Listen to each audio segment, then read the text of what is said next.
1943년 후반 태평양 전쟁 현재 동부 뉴기니 지역에서의 호주군과 미군의 연합군대, 일본군의 전투들을 살펴보고 있습니다. 과다카날 전역이 1943년 2월에 끝나고 6월에 연합군이 다시 대규모 공세를 취해 반격의 다른 축인 솔로몬 제도에서 뉴조지아 지역까지 거의 점령했고, 이때 동부 뉴기니에서도 똑같이 일본군과의 전투가 벌어지고 있었습니다. 동부 뉴기니의 일본군 근거지는 크게 세 군데, 외왁, 마당, 레이인데 각각 일본 육군 41사단, 20사단, 51사단이 주로 방어를 맡고 있습니다. 호주군과 미군의 연합군은 레이 남쪽 살라마와를 노리는 전투를 계속 치르면서 폭격대를 보내 외곽에 일본 육군 항공대에 큰 피해를 입히기도 했는데요. 이제 일본군 51사단의 최종 근거지 레이를 점령하기 위한 작전이 펼쳐집니다. 작전이 펼쳐질 지역의 지도를 조금 더 확대해보면 다음과 같습니다. 살라마와에서 레이까지의 직선거리는 약 38km이고 레이와 살라마와가 면해 있는 바다의 이름이 후온만입니다. 지금 살라마와의 일본군은 이 정도까지 밀려있는 상황인데, 연합군의 계획은 살라마와를 일단 점령한 다음에 레이로 올라가는 것이 아니고 살라마와 전선을 계속 압박하는 동시에 다른 병력을 동원해 레이를 점령해버리는 것이었습니다. 살라마와를 먼저 점령한다면 레이에서도 똑같이 전투를 치러야 하지만, 후방에 레이가 위협당한다면 살라마와의 일본군은 결국 끝까지 싸우지 않고 퇴각할 것이라고 연합군 수뇌부는 생각했습니다. 연합군의 레이 공격 작전 계획은 이미 1943년 초반부터 고안되기 시작했습니다. 연합군의 레이에 대한 주된 공격 계획은 다음과 같았습니다. 먼저 1개 사단 정도의 병력을 레이 근방 해안에 상륙시켜 레이로 전진시키는데, 여기서 연합군이 우려했던 것은 마당을 비롯한 북쪽에서 막함강을 따라 일본군 지원 병력이 레이에 보강되는 것이었습니다. 그걸 막으려면 연합군 사단이 해안에 상륙함과 동시에 충분한 병력을 동원해 이 지역을 봉쇄해야만 했습니다. 이 지도에는 보이지 않지만 대략 이쯤에 위치한 칠리칠리 활주로에 상당수의 호주군 병력이 주둔하고 있지만, 막함강까지 지형이 험해서 신속하게 뚫고 나가는 것은 사실상 불가능했습니다. 칠리칠리와 해안의 가운데 지점에도 호주군이 주둔하고 있지만 역시 대규모 병력의 신속 돌파는 무리였습니다. 하지만 연합군 수뇌부는 막함강 북쪽 어느 지점에 오래된 활주로가 하나 있는 것을 발견했는데요.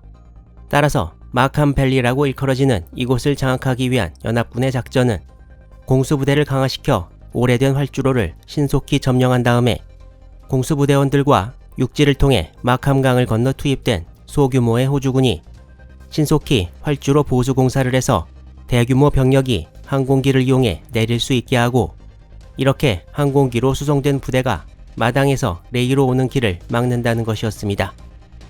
이제 연합군의 레이 공략 작전은 육해공을 전부 동원한 대작전이 될 것이었습니다. 이 작전은 오퍼레이션 포스턴이라고 이름 지어졌고 미군과 호주군의 최정예 병력이 동원됩니다.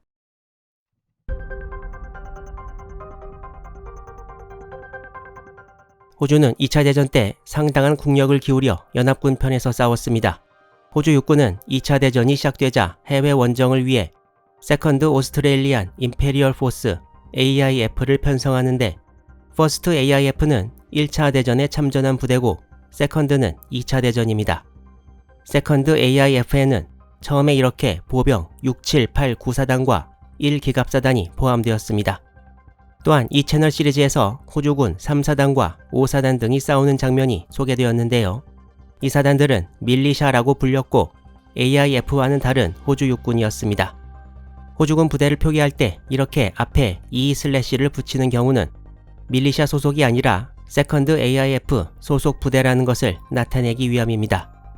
세컨드 AIF에서 6사단과 7사단은 남태평양에서 계속 싸우고 있었고, 8사단은 싱가폴 및 라바울, 티모르 등 다른 지역에 배치되어 있다가 영국군이 싱가폴에서 일본군에 항복할 때 거의 모든 사단 인원이 포로로 잡혔습니다.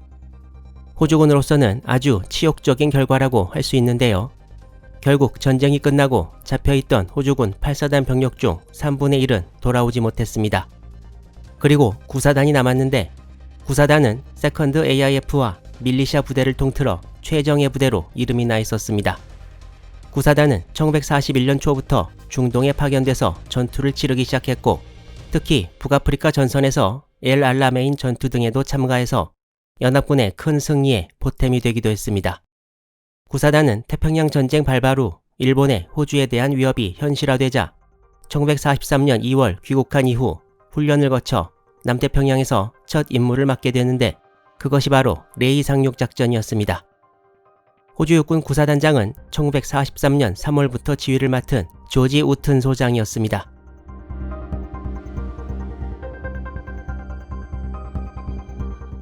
레이에서 조금 떨어진 동쪽 해안에 상륙해 레이로 진격할 부대는 호주 육군 구사단이 되었고, 마당에서 내려오는 일본군 증원 병력을 막기 위한 활주로 후보지는 마캄강 북안의 나드잡이라는 곳이 선정되었습니다.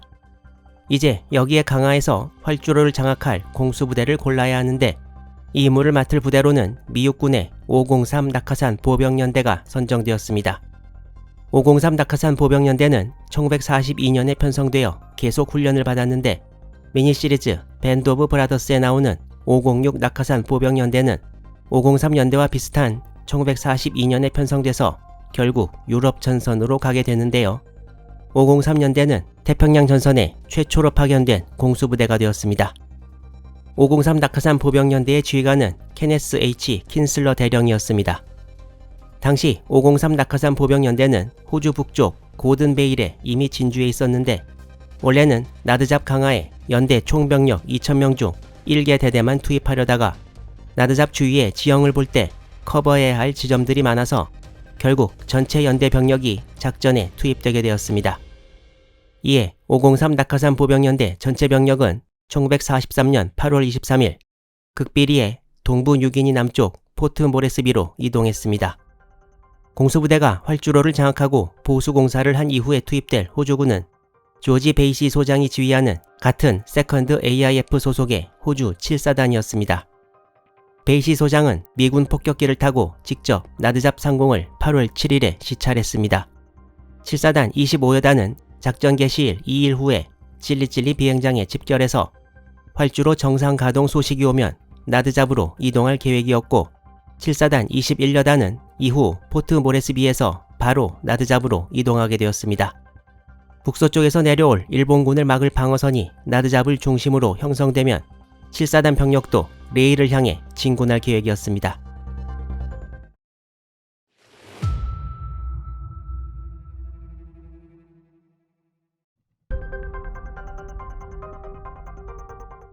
호주 육군 구사단에는 20, 24, 26의 3개 보병여단이 있었는데, 6월부터 1개 여단씩 시작해 호주 북부에서 상륙작전 훈련에 들어갔습니다. 이 작전은 1차 대전 때 갈리폴리 전투 이후 호주군 역사상 최대의 상륙작전이 될 것이어서 철저한 준비가 필요했습니다. 구사단 병력은 1943년 7월 하순부터 8월 12일까지 차례로 호주를 떠나 미른만의 연합군 기지에 도착했습니다. 살라마와 인근에서 호주군, 미군과 일본군 간의 전투가 벌어지고 있을 무렵, 이렇게 연합군은 레이 공략을 위한 준비를 철저히 해나가고 있었던 것입니다. 레이 상륙작전의 D-Day는 1943년 9월 4일, 미군 공수부대의 나드잡 강화 D-Day는 다음 날인 9월 5일로 정해졌습니다. 하지만 살라마와를 중심으로 한 남쪽 전선도 쉴 수는 없었습니다. 연합군은 살라마와 전선에서 최대한 일본군을 괴롭혀 다가올 레이 공략 작전에 일본군이 신경을 못 쓰게 해야 했습니다. 그 말은 곧 레이 공략 작전이 시작되기 전에 살라마와를 점령해서는 안 된다는 것이기도 했습니다. 1943년 8월 20일 남쪽 전선의 전투를 지휘하던 호주군 3사단장 세비지 소장은 이쪽 전선의 지휘권을 5사단장인 에드워드 밀포드 소장에게 인계했습니다.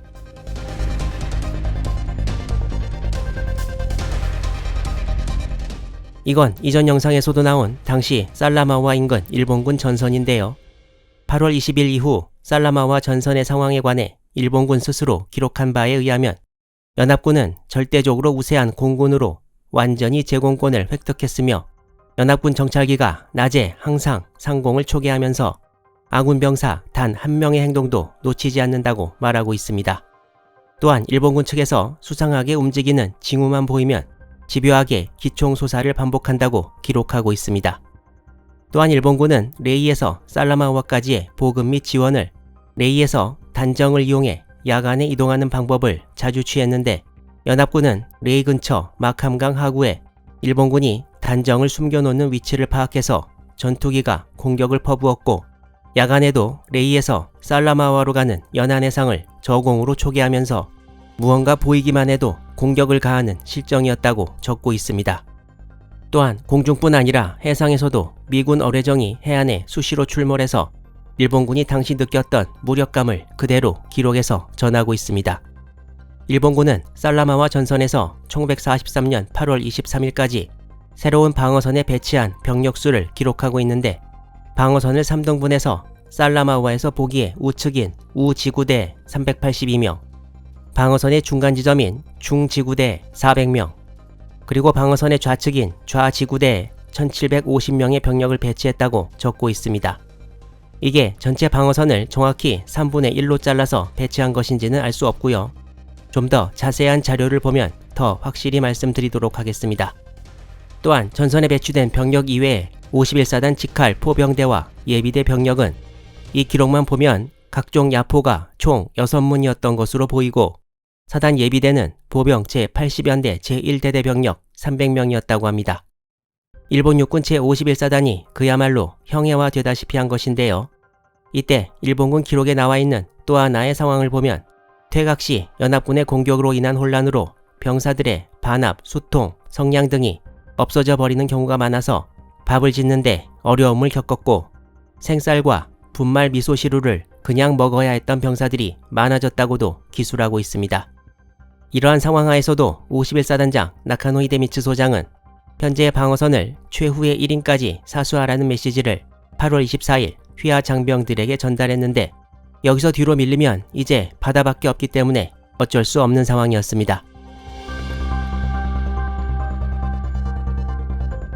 호주군 5사단을 맡아 휘하 15여단 29여단과 미군 162연대를 지휘하는 밀포드 소장의 상황은 어땠을까요? 일본군보다는 나았겠지만 연합군의 상황도 이상적인 것은 아니었습니다. 휘하 호주군 15여단은 짧게는 2개월에서 길게는 6개월까지의 전투를 통해 전력이 많이 약화되어 있었고 29여단은 전투 경험이 거의 없었습니다. 또한 당시 미군 162연대의 전력도 완편 시의 33% 정도에 불과했다고 합니다. 그리고 사력을 다해 방어선을 지키는 일본군에 맞서 살라마와를 공격하되 레이 공략작전 시작 전에 점령하지는 말라는 지침도 있어서 2차 대전 발발 이후 처음 일선 지휘를 맡은 밀포드 소장은 머리가 좀 복잡하지 않았을까라는 생각도 듭니다. 밀포드 소장은 연합군의 공격 지점으로 여기 있는 찰리 힐을 지목했는데요. 일본군 수비 병력도 이곳에 많이 몰려있는 것으로 보였고 일단 이곳을 장악하면 프란치스코강 하구 및 살라마와 활주로를 향해 다운힐로 달려나갈 수 있을 것으로 보았습니다. 따라서 밀포드 소장은 호주군 29여단과 미군 162연대를 찰리 힐이 있는 쪽, 그러니까 일본군 좌지구대 쪽으로 투입했고 호주군 15여단은 더 북쪽에서 일본군을 공격하도록 했습니다. 이때부터 연합군의 레이 상륙작전이 진행될 때까지 살라마와 전선에서도 도처에서 호주군 미군과 일본군 간의 격전이 계속 벌어지게 됩니다. 연합군 수뇌부가 계획했던 대로 살라마와 전선에서의 전투는 레이 상륙작전이 시작될 때까지 끝나지 않는데요. 8월 하순에서 9월 초까지의 살라마와 전선에서의 전투는 개별적인 소규모 전투가 계속 이어져 이걸 전부 서술하는 것은 의미가 없을 것 같고 다시 레이 공략작전 상황으로 돌아가 보도록 하겠습니다.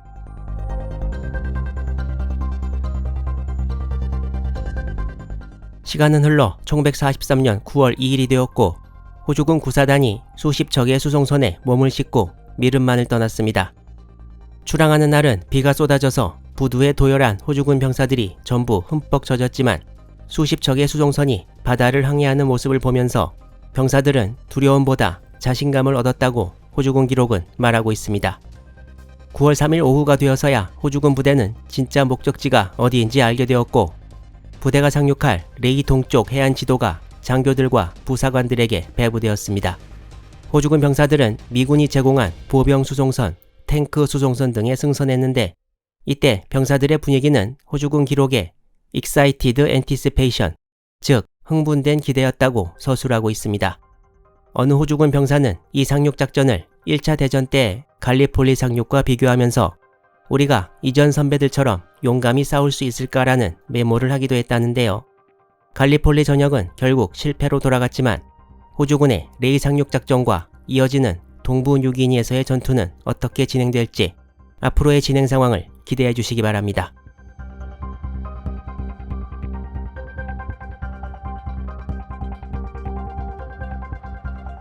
상륙부대를 태운 선단은 9월 2일 정오경에 출발했는데 이 수송선단은 미 해군의 데니얼 바비 제독이 지휘하는 태스크포스 76 소속 함정들이었습니다.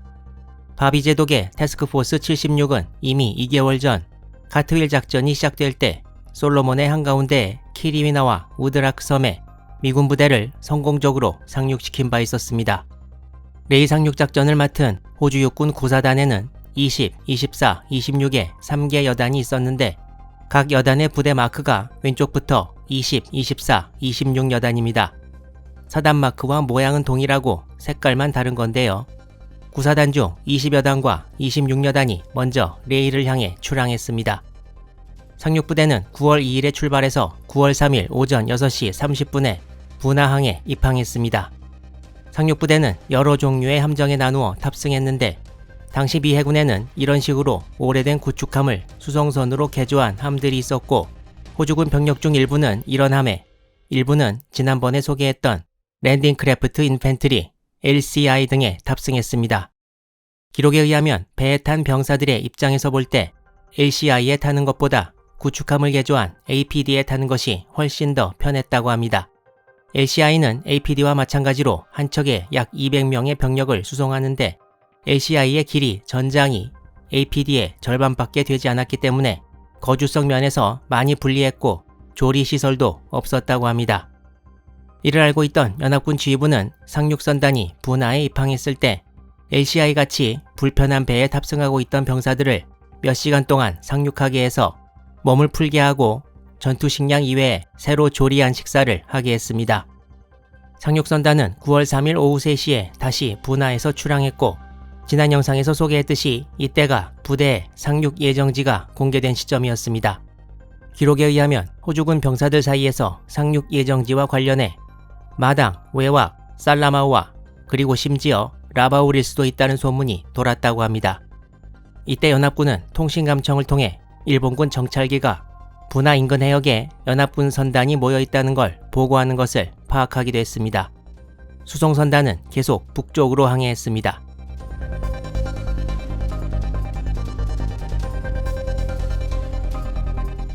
레이를 점령하기 위해 정확히 어디에 부대를 상륙시킬 것인가?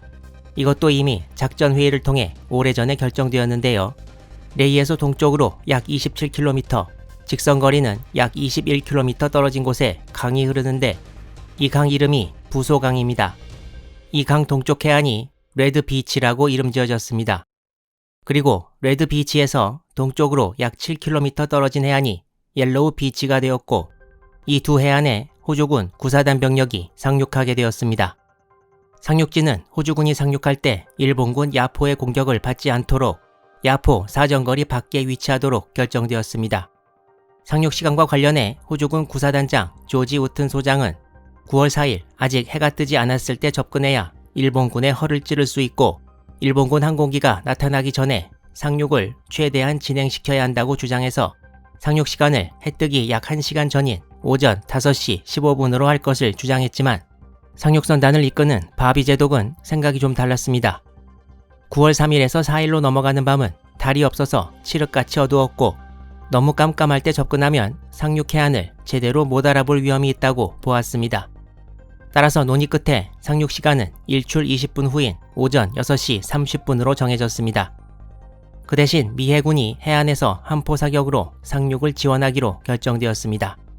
또한 다음 날인 9월 5일에는 나드잡에서 미 공수부대가 강화하게 되어서 레이 상륙 작전에는 전투기 호위가 없을 예정이었고 따라서 바비 제독은 상륙 함정들에 대한 일본 항공대 공격을 염려해 양육 작업을 최대한 빨리 끝내기를 원했습니다. 사실 양육 작업의 완료 여부에 관계없이 함대가 위험에 처하면 함대 사령관인 바비제독의 판단하에 상륙 함정들을 퇴각시킬 수도 있는 건데요. 바비제독은 일본 항공대가 공격을 가해와도 양육을 진행시키겠다고 말해서 호주군 지휘관들을 일단 안심시키기도 했습니다. 상륙작전이 어떻게 될 것인지 예측은 사실상 불가능했습니다.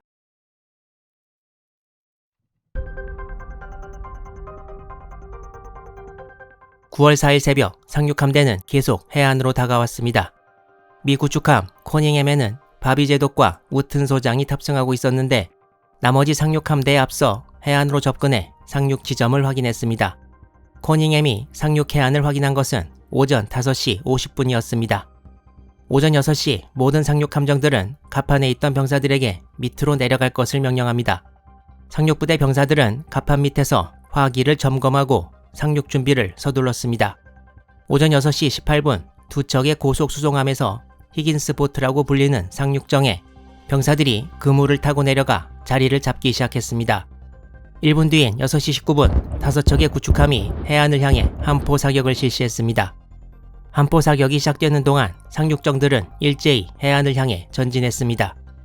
해안을 향하는 상륙정 안에서 소대장들은 병사들에게 착검을 명령했습니다. 함포 사격은 오전 6시 25분 종료되었습니다. 함포 사격 종료 시 상륙정들은 해안에서 약 1.1km 떨어져 있었습니다.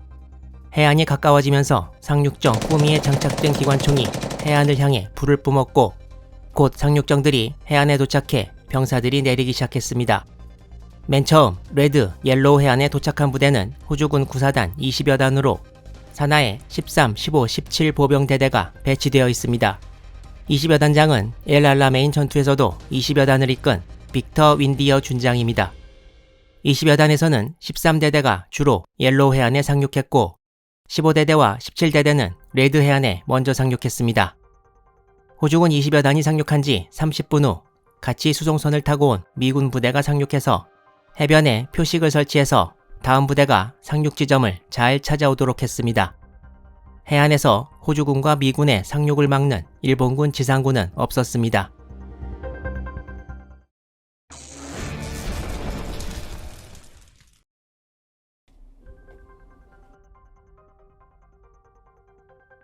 (9월 4일) 아침 레드, 옐로우 해안에 상륙한 호주군은 구사단 20여 단과 구사단 26여 단이었습니다. 구사단 26여 단에는 23, 24, 48에 3개 보병대대가 배치되어 있었습니다.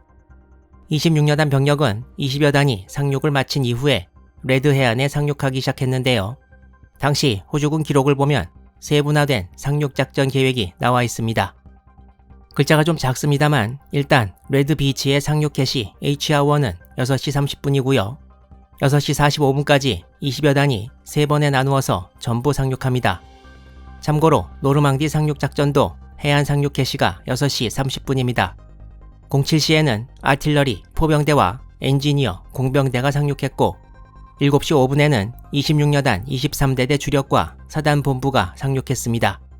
이 병력들은 여기 나와 있다시피 7척의 LCI에 나눠 타고 왔는데 갑자기 6기의 일본 전투기와 3기의 일본 폭격기가 상공에 나타났습니다. 일본 항공기들은 상륙정들에 폭탄을 투하하고 기관총을 발사했는데요. 일본 폭격기가 투하한 총 12발의 폭탄 중 한 발이 LCI-339의 함교 앞 갑판에 명중했습니다. 이로 인해 구사단 26여단 23대대장 홀 중령이 전사했습니다. 이 공격으로 대대장과 중대장 1명을 포함해 7명이 전사했고 장교 6명을 포함해 28명이 부상을 입었습니다. 다른 LCI 한 척도 지근탄으로 선체에 구멍이 나서 물이 들어오기도 했습니다. 당시 LCI는 너무 병사들로 붐벼서 엎드리라는 명령이 떨어져도 엎드릴 수 없었고 무릎만 조금 굽힐 수 있는 정도였다고 합니다. 폭격을 맞은 LCI-339는 공격 이후에도 나머지 병력을 양육시키는 데 성공했습니다. 그 이후에 약 50분에 걸쳐 상륙한 병력은 1060여 명의 미군 공병대였습니다. 그리고 이어서 26여단의 24대대와 48대대, 26여단 본부가 상륙했는데 이들이 타고 온 배는 6척의 LST, 바로 랜딩쉽 탱크였습니다. 한 척의 LST는 한 번에 400명의 병력과 35대의 각종 차량, 그리고 80톤의 물자를 실을 수 있었다고 합니다. 이 사진은 1943년 9월 4일 07시 15분부터 레드 해안에 양육 작업을 시작한 미군 LST 6척 중 2척의 모습을 찍은 것이라고 합니다. 호주군 병사들이 LST 앞에서 나와 해안으로 전진하는 모습을 볼 수 있습니다. 이 거대한 함정이 입을 열고 병력과 물자를 내려놓는 모습이 장관이어서 양육 작업에 바쁘던 병사들도 이 광경을 쳐다보기에 바빴다고 합니다.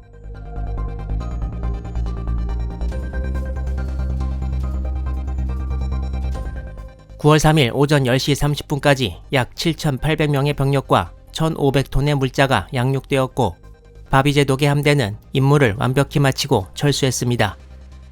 연합군 상륙 시작 35분 만에 상륙부대를 공습했던 일본군 항공대는 시간상 마당이나 외곽이 아니라 레이에서 상륙 소식을 듣고 왔을 거라고 보여지는데요. 이 새벽의 항공대 출격에 관한 일본 기록은 찾아봐도 없었습니다. 그렇지만 일본군도 연합군의 레이 근방 상륙을 초반부터 파악했던 것은 분명합니다. 이날의 연합군 상륙에 관한 일본 측의 최초의 기록은 다음과 같습니다. 일단 연합군이 오전 5시 20분에 함포 사격을 개시했다고 말하고 있는데요. 현지 시각으로 함포 사격이 개시된 것은 아까 말씀드렸듯이 오전 6시 19분이었습니다. 하지만 일본의 당시 군사 자료는 현지 시각이 아니라 도쿄 표준시를 기준으로 했고 동부 뉴기니에서 오전 6시 20분은 도쿄에서 오전 5시 20분이 맞습니다. 그리고 연합군이 부소강 하구에 상륙 중이라는 것이 주요 내용이었는데요. 이것은 레이에 있던 제51사단 연락소장이 발신한 것이었습니다. 아마도 18군 사령부에 현재 상황을 보고한 것이 아닌가 생각되고요. 이 전문이 발신된 것은 9월 4일 오전 7시였고 이건 현지 시각으로 오전 8시 앞에 보았던 LST가 막 양육하고 있을 즈음입니다. 일본군은 이 시점에 상륙한 연합군을 치러갈 병력도 없었고 계속 대책을 강구하면서 시간이 지나게 되는데요. 이 사이에 상륙한 연합군은 해안에서 신속하게 내륙으로 진출하기 시작했습니다. 옐로우 해안에 상륙한 20여 단 13대대는 해안에서 멀지 않은 곳에서 일본군 약 30여 명이 내륙으로 도주한 흔적을 발견합니다. 레드 비치에서는 20여 단 15대대가 해안을 지키는 동안 20여 단 17대대가 양육이 한창 진행 중이던 오전 9시 내륙으로 진격을 시작했고 상륙 해안에서 서쪽으로 진출해 부소강을 건너 교두보를 확보했습니다.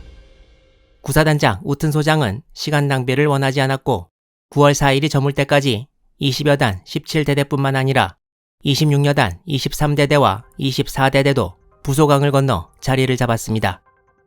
이 사이에 일본 항공대가 다시 해안을 급습했는데 오후 4시 반에는 전투기의 호위를 받은 폭격기 4기가 옐로우 해안을, 오후 5시에는 9기의 일본 항공기가 레드 해안을 공습해 피해를 주었습니다. 일본 항공대의 레드 해안 공습으로 미군에서 14명의 사상자가 나기도 했습니다. 호주 구사단장 우튼 소장은 20여 단장 윈디어, 26여 단장 화이트헤드 준장에게 다음 날인 9월 5일의 작전을 지시했는데요. 중요 내용은 현재의 전선에서 약 6에서 7km 정도 더 서쪽으로 전진하는 것이었습니다.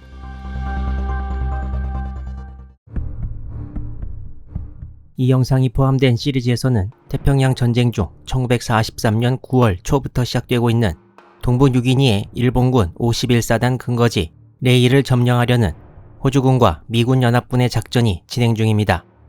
지난번 영상에서는 호주군 9사단 2개 여단과 미군 1개 공병연대가 1943년 9월 4일 오전 레이 동쪽 약 27km 지점에 상륙한 것을 다루었는데요. 연합군은 이날 약 7,800명의 병력을 거의 인명피해 없이 상륙시키는데 성공합니다. 일본군은 지상군이 아닌 항공대가 상륙부대에 산발적인 공격을 가했으나 연합군의 호주군 대대장 1명 전사 이외에 실질적인 피해를 주는 데는 실패했습니다. 연합군은 상륙 해안의 방어를 강화하면서 서쪽 레이 방향으로 진출하기 시작했는데 일본군은 이미 연합군의 상륙이 시작될 때부터 정확한 상황을 파악하고 있었습니다. 지난번 영상에서는 일본군의 반응을 상륙이 시작되던 시점만 다루었는데 당연하겠지만 1943년 9월 4일 하루 동안 일본군은 계속 골머리를 앓고 있었습니다. 이 채널에서도 많이 다루었지만 뉴기니의 일본군은 북쪽 해안, 마당과 외곽에 각각 24단과 41사단이 배치되어 있고 6인이의 일본군을 전부 총괄하는 단위가 마당에 본부를 둔 제18군입니다. 제18군 사령부도 레이의 51사단으로부터 연합군 대병력의 상륙 소식을 듣게 되었고 제18군 사령부로부터의 반응은 9월 4일 오후 1시부터 나오기 시작했습니다. 제18군 사령관은 1942년 9월에 부임한 아다치 아타주오 중장입니다.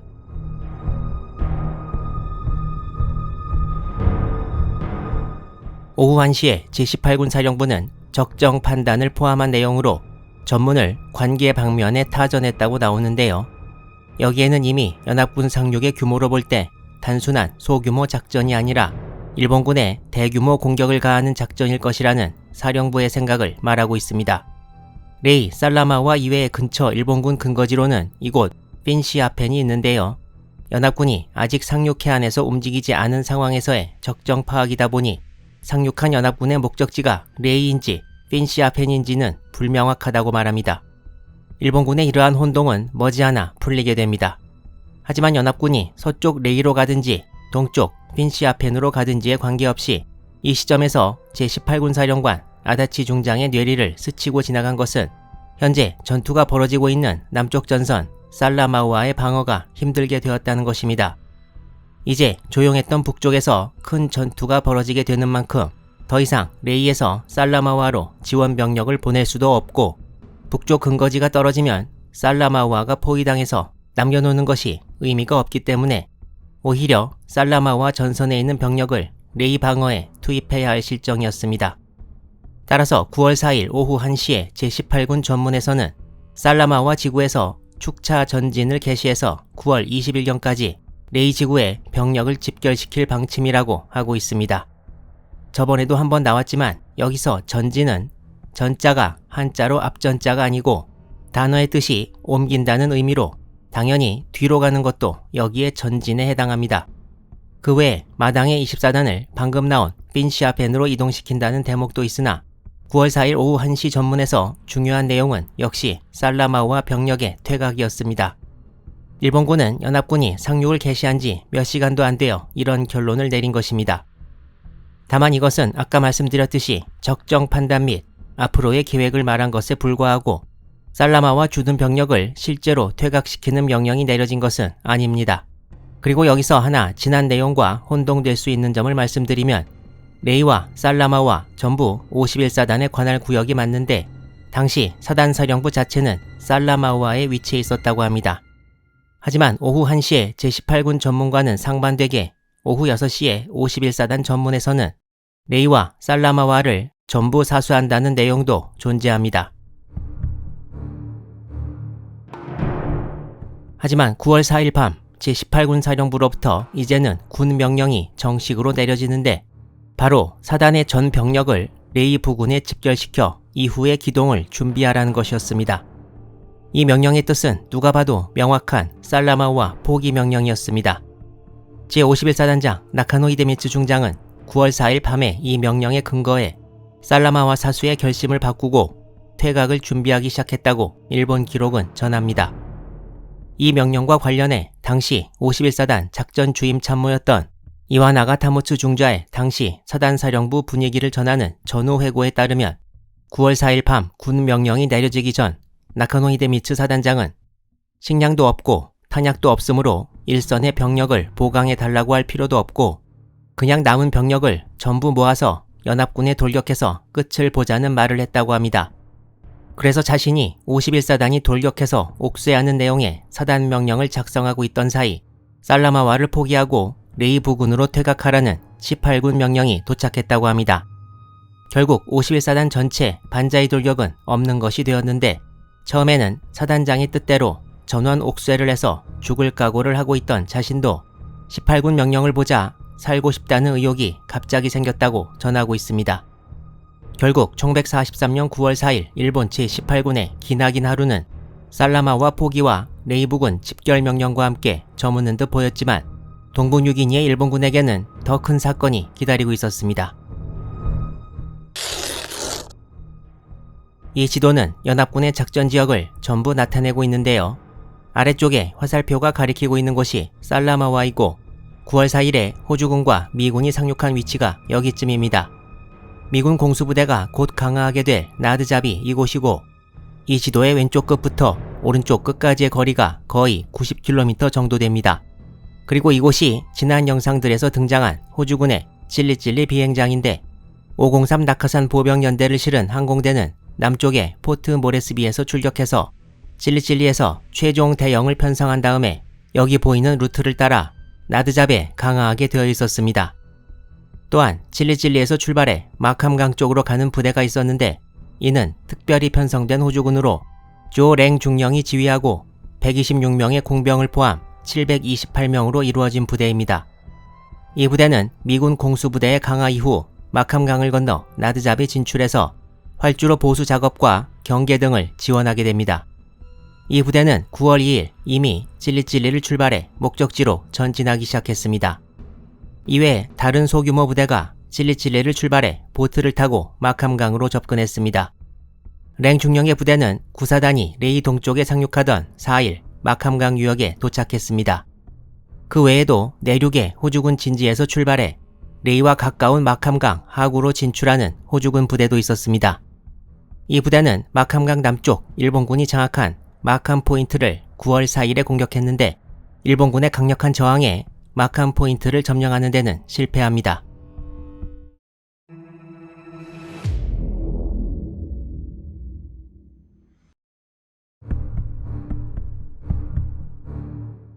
(1943년 9월 5일) 공수부대가 출발하는 G-데이가 밝았습니다. 항공대는 포트 모레스비 인근의 2개 공항에서 이륙할 예정이었는데, 첫 번째 그룹으로 503 낙하산 보병연대 제1대대가 24기의 더글라스 C-47 스카이트레인 수송기로 출발하게 되었고, 두 번째 그룹은 31기의 C-47이 503 낙하산 보병연대 2대대를 수송합니다. 그리고 마지막 세 번째 그룹으로는 24기의 C-47이 3대대를 싣고 가게 됩니다. 각각의 C-47 수송기에는 병사들이 19명에서 20명 탑승하게 됩니다. 작전 예정일인 9월 5일 새벽 포트 모레스비 인근 날씨는 아주 안 좋았습니다. 안개가 잔뜩 끼고 비까지 내렸지만 일기예보대로 오전 7시 30분까지 안개가 걷히고 비가 그쳤습니다. 이때가 미군 공수부대가 수송기에 탑승을 완료한 시점이었습니다.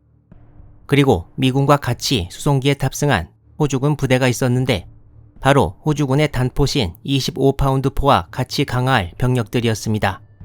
당시 미군 공수부대에는 없었던 야포 지원을 해주기 위함이었는데요. 이 임무를 위해 제4야전포병연대에서 장교 4명과 병사 30명의 자원을 받았습니다. 이 부대원들은 자기들이 공중에서 강화를 하게 될 것이라는 것은 나중에 알았는데요. 킨슬러 503 연대장이 그 부대원들이 해야 될 임무가 어떤 것인지 밝히고 지금이라도 포기하고 돌아갈 수 있다고 했지만 돌아간 병사는 하나도 없었다고 합니다.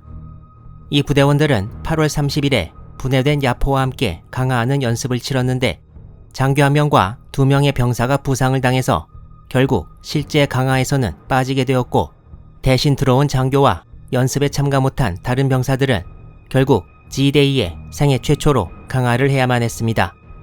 이번 작전에는 총 8문의 단포신 25파운드 야포가 강화될 예정이었습니다. 이 사진은 작전 당일 공수부대원들을 실은 C-47 수송기가 포트 모레스비의 활주로 중 한 군데 도열해 있는 모습입니다. 그런데 사진 왼쪽 아래에 두 사람이 서 있는 것이 보이는데, 오른쪽에 키 큰 사람이 메가더 장군이고 왼쪽 사람이 피프스 에어포스 사령관 조지 케니 중장입니다. 케니 중장은 직접 B-17 폭격기를 타고 강화 지점까지 따라갔는데요. 이때 메가더 장군도 케니 중장과 같이 B-17을 타고 비행했습니다. 원래 메가더 장군은 케니 중장이 공수부대와 같이 따라가는 것을 반대했는데요. 1943년 1월에 미 육군 항공대 케네스 워커 준장이 라바울 폭격에 직접 참가했다가 일본기에 피격돼 전사한 일이 있었기 때문이었습니다. 하지만 케니 중장이 항공대가 자기 휘하라는 것을 강조하며 참가를 고집하자 메가더 장군은 케니 휘하의 병사들은 자기 휘하이기도 하다는 것을 강조하며 결국 케니 중장과 같이 B-17에 탑승하고 공수부대를 따라갔다고 합니다. 이상의 대화 내용은 케니 중장의 전후 회고록에 나오는 내용이고, 호주군 공식 기록에도 케니와 메가더가 나드잡 상공까지 갔다고 되어 있습니다. 케니 중장은 작전 과정에서 본인이 목격한 것을 적은 것이 전해져 오지만 맥아더 장군이 작전 비행 중에 어떤 말을 했거나 기록을 남긴 것은 없습니다. 9월 5일 08시 25분 첫 C-47이 이륙을 시작했고 08시 40분까지 모든 수송기가 이륙을 마쳤습니다. 항공대에는 수송기뿐 아니라 호위 전투기도 많이 동원되었는데요. P-38 라이트닝 전투기 48기와 P-47 썬더볼트 전투기 48기, 그리고 P-39 아이라 코브라 전투기 12기가 포함되었습니다. 일부 항공기들은 분화고나 근처에 도보두라 비행장에서도 출격했는데 수송기와 호위기 등을 포함해 총 302기의 항공기가 칠리칠리로 향했습니다. 케니와 맥아더가 탑승한 5기의 B-17은 주로 물자를 수송하는 데 쓰였습니다. 조금 전 언급했듯이 케니 중장은 이날의 비행 과정을 상세히 기록으로 남겼는데요. 어느 한 편대도 다시 선회하거나 헤매거나 이런 일 없이 목적지인 나드잡을 향해 완벽히 접근했다고 기록하고 있습니다.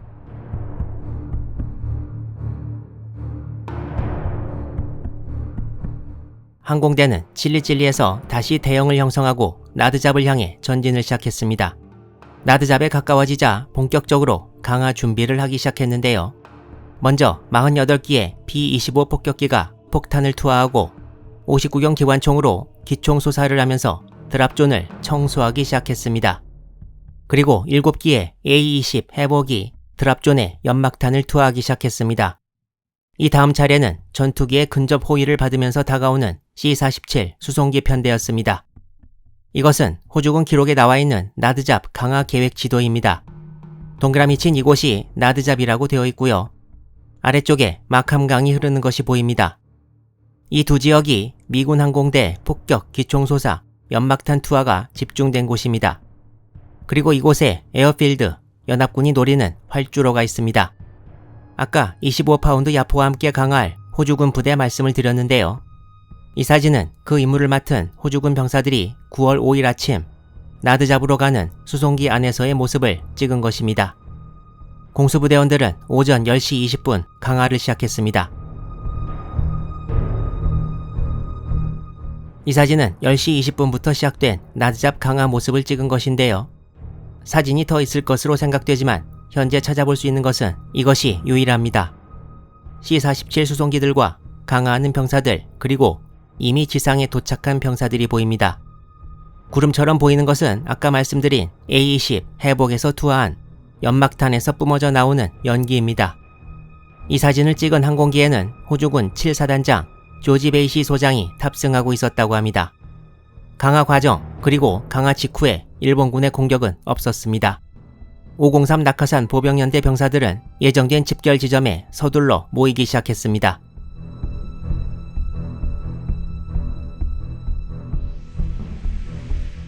(1943년 9월 4일에) 호주군 9사단 2개 여단 병력과 미군 1개 연대 병력이 레이 동쪽 약 27km 지점 해안에 상륙해 서쪽으로 진격할 채비를 갖추고 있고, 다음 날인 9월 5일에 레이 서쪽에 위치한 나드잡을 점령하기 위해 미군 503 낙하산 보병연대 병력이 강화한 것을 지난 영상에서 다루었는데요. 강화하는 과정이나 강화 예정지에서 일본군이 미군을 공격하지는 않았지만 503 낙하산 보병연대의 강화 과정에서 사상자가 발생했습니다. 기록에 의하면 강화 개시 직전 C-47 수송기에 탑승한 공수부대원 중 한 명이 기내에서 아마도 긴장감으로 인해 기절하는 바람에 강화하지 못했다고 합니다. 일단 한 명 빼고 전부 강화를 시작하긴 했는데 그중 2명이 낙하산이 펴지지 않아서 그대로 떨어져 목숨을 잃었습니다. 강화 지역의 사진을 보면 이렇게 나무들이 많이 있는 것을 볼 수 있는데요. 공수부대원 중 한 명은 낙하산이 나무에 걸렸고 이후 18m 아래의 땅으로 떨어져 전사했습니다. 503 낙하산 보병연대 병력이 약 2,000명 정도 된다는데 그중 강화 시의 사고로 인한 전사자는 3명밖에 없었지만 낙하산 고장이 누구에게 걸릴 것인지는 알 수 없기 때문에 강화 과정 자체도 목숨을 걸고 하는 것임에는 틀림없는 것 같습니다. 이외에 착지 과정에서 부상을 입은 병사는 33명이었다고 기록되어 있습니다. 당시 강화가 이루어진 이 지역은 그냥 맨 땅이 아니고 미군 및 호주군 기록에 쿠나이 그레스라고 불리는 긴 풀이 많이 자란 지형이었는데요. 이것 때문에 부대가 이동하기도 어려웠고 그동안 쓰지 않았던 나드잡 활주로를 이 풀이 덮어서 전부 없애버려야 활주로를 가동시킬 수 있는 실정이었습니다. 그리고 나드잡 강화와 관련해 어느 시청자분이 댓글을 달아주신 것이 있는데요. 메가더 장군이 강화에 따라가서 기내에서 찍은 사진이 있다는 내용이었습니다. 저번주 영상을 만들 때는 제가 그 사진을 안 찾고 그냥 지나갔었는데요. 바로 이 사진입니다. 역시 메가더 장군답게 사진도 아주 임팩트 있게 찍으셨는데요. B-17 폭격기 기내에서 찍은 사진인데 앞만 봐도 비행 중에 찍은 건 아닌 것 같고 지상에서 찍은 것 같은 느낌이 들긴 합니다. 나드잡 강화와 관련해 메가더 장군의 다른 사진을 더 찾지는 못했습니다. 저 사진과 관계없이 실제로 나드잡까지 간 것은 맞습니다. 지난번 영상에서 나드잡에 강화하는 미군과 호주군 병사들과는 별개로 찔리찔리에서 출발해 육로를 통해 마캄강 남한까지 접근하고 공수부대의 강화에 맞춰 마캄강을 건넌 다음 합류하는 부대가 있다고 말씀드렸습니다. 728명으로 이루어진 이 호주군 부대도 9월 5일 아침 강화가 개시될 때 마캄강을 건너 진출하기 시작했습니다. 여기 보이는 사진은 1943년 당시 마캄강 어느 지역을 찍은 것이라고 하는데요. 기록에 의하면 이 호주군 부대가 건너기로 되어 있던 지역의 마캄강은 강폭이 65m에 유속도 빨라서 결코 쉽지만은 않은 도하작전이었지만 조랭 중령 휘하의 이 부대는 강을 무사히 건너고 부교까지 만드는데 성공합니다. 이 사진은 1943년 9월 5일 당시 랭 중령 휘하의 호주군 부대가 마캄강을 건너 미군 공수부대와 합류하기 위해 가는 것을 찍은 것입니다. 당시 드랍존 상공에는 B-17 폭격기가 보급 물자를 떨어뜨리면서 올데이 하루 종일 상공에 떠 있었다고 기록되어 있는데요. 이 사진도 B-17 혹은 다른 항공기에서 찍은 것이 아닌가 생각됩니다. 사진을 보시면 아래쪽에 병력들이 모여 있는 것처럼 보이는 것이 있고 이동하는 병력들 그리고 위쪽에도 마캄강을 건너고 있는 병사들의 모습이 보입니다. 호주군 이외에도 원주민 수송원 수백 명이 같이 마캄강을 건넜고 이 지역에 진흙탕이 많아서 진격에 시간이 걸리는 바람에 오후 5시 45분이나 되어서야 선발대가 나드잡 활주로 부근에 이르렀습니다. 이 호주군 부대는 쉬지 않고 9월 5일 밤에 미군과 함께 활주로 작업에 들어가게 됩니다. 이 지도는 지난번에도 보았던 9월 5일 나드잡 지역의 강화 작전 지도인데요. 강화 후 503연대의 3개 대대는 신속히 움직여서 1대대가 동쪽으로 이동해 나드잡의 활주로를 장악하고 활주로에 C-47 수송기가 내릴 수 있도록 보수를 하기 시작했습니다. 미군의 작전 계획에 따르면 503연대 2대대와 3대대는 각각 지도에 표시된 위치를 점령해서 활주로로 접근하는 루트를 차단하게 되어 있는데 이것이 9월 5일 밤까지 이루어진 것으로 보입니다. 이렇게 9월 5일에 레이 서쪽 작전은 연합군이 작전 목표를 성공적으로 달성했습니다.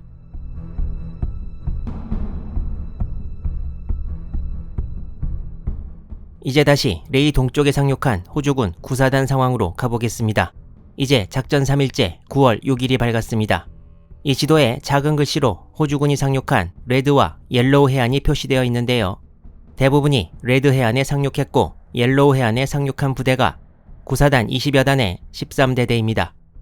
레이를 향해 서쪽으로 전진하는 다른 부대와는 달리 20여 단 13대대는 동쪽으로 진출해 방어선을 형성하는 임무를 맡았는데요. 여기서 멀리 떨어진 동쪽 끝 해안에도 일본군이 주둔하고 있기 때문이었습니다. 20여 단 13대대는 명령에 따라 동쪽으로 전진을 시작했는데 옐로우 해안 동쪽에 있는 이 강 이름이 부햄강이고 여기가 목표 지점이었으나 13대대장 콜빈 중령은 여기서 그치지 않고 2개 중대를 강 건너로 보내서 이곳 호포이에 있는 잡초가 많이 자라버린 오래된 활주로까지 점령했습니다. 호주군 구사단 20, 24, 26여단 중 20여 단과 26여단이 9월 4일에 상륙했는데 이 중 26여단의 23대대가 9월 6일에 이곳 VM강 인근 지역에서 정찰병으로부터 일본군 중대병력이 접근한다는 보고를 받고 곧 교전을 시작했습니다.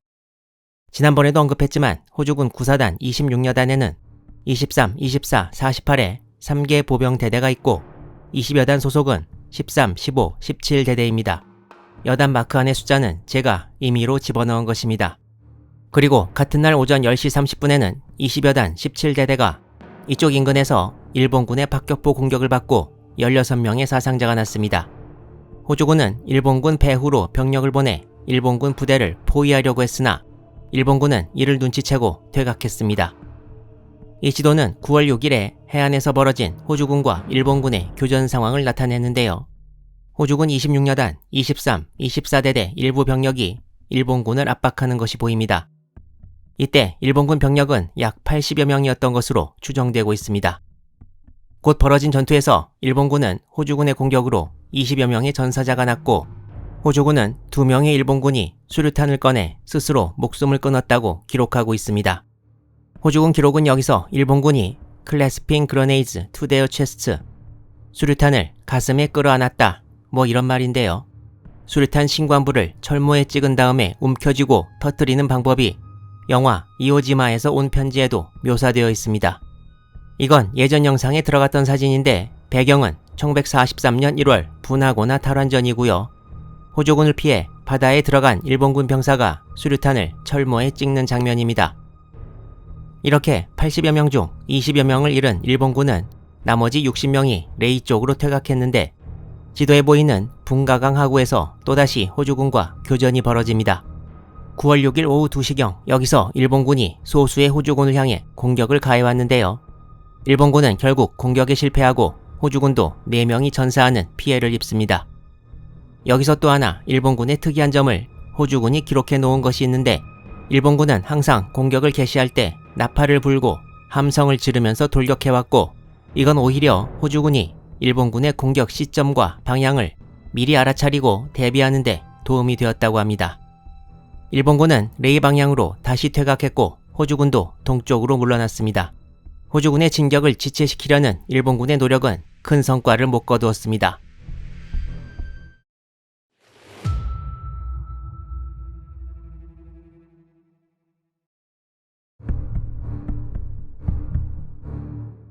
이전에 남쪽 살라마와 전선의 상황을 살펴보면서 그쪽에 배치된 일본군 51사단 병력 상황을 자세히 본 적이 있는데요. 북쪽에 레이를 방어하는 부대를 일본군은 라해 경비대라고 불렀습니다. 이 부대는 일단 51사단 보병 제102연대의 1개중대 그리고 5사단 소속 보병 제21연대의 1개대대가 보병 주력이었습니다. 그리고 마캄강 유역 경비대와 포병부대 등 여러 부대가 편제상으로 존재했지만 일본군 기록에는 방공부대를 제외하고 실제로 움직일 수 있는 병력은 약 200명 그리고 훨씬 많은 약 1000명이 환자로 기록되어 있어 실제로 전투를 감당할 수 있는 병력은 매우 적었다고 하고 있습니다. 이상의 육군 병력 이외에 해군 육전대가 약 1000여 명 주둔해 있었으나 해안 방어와 방공 임무를 맡고 있어서 멀리 기동할 수 있는 상황은 아니었다고 합니다. 연합군의 레이 동쪽 상륙에 관한 일본군의 반응은 이미 살펴보았지만 미군 공수부대의 나드잡 강화에 대해서는 일본 측의 자세한 기록은 없고 당일 오후 4시까지 라바울로 이 소식이 전해진 것으로 보입니다. 레이와 마캄강 부근 주둔 병력이 적은 것을 일본군도 잘 알고 있었고 동쪽에서 상륙하고 서쪽에 강화한 연합군 병력 숫자도 대강 파악하고 있던 일본군은 레이가 그야말로 절체절명의 위기에 빠졌다는 것을 인지했습니다. 더군다나 이전에 다루었던 연합군 항공대 외곽 활주로 공습으로 큰 타격을 입었던 일본 제4항공군의 9월 5일 현재 출동 가능한 항공기 숫자는 전투기 35기를 포함해 총 46기에 불과해서 다가올 레이 방어전에 충분한 항공력을 투사하는 것은 불가능한 상황이 되었습니다. 또한 일본군과 호주군의 기록을 볼 때 9월 6일에 레이 동쪽 호주군을 쳤던 일본군은 레이 방어부대에서 기동 가능한 병사들의 거의 절반이 동원되어 지연 작전을 펼쳤으나 결국 최후의 전투에 쓸 수 있는 귀중한 병사들의 숫자만 줄어드는 결과가 되었습니다.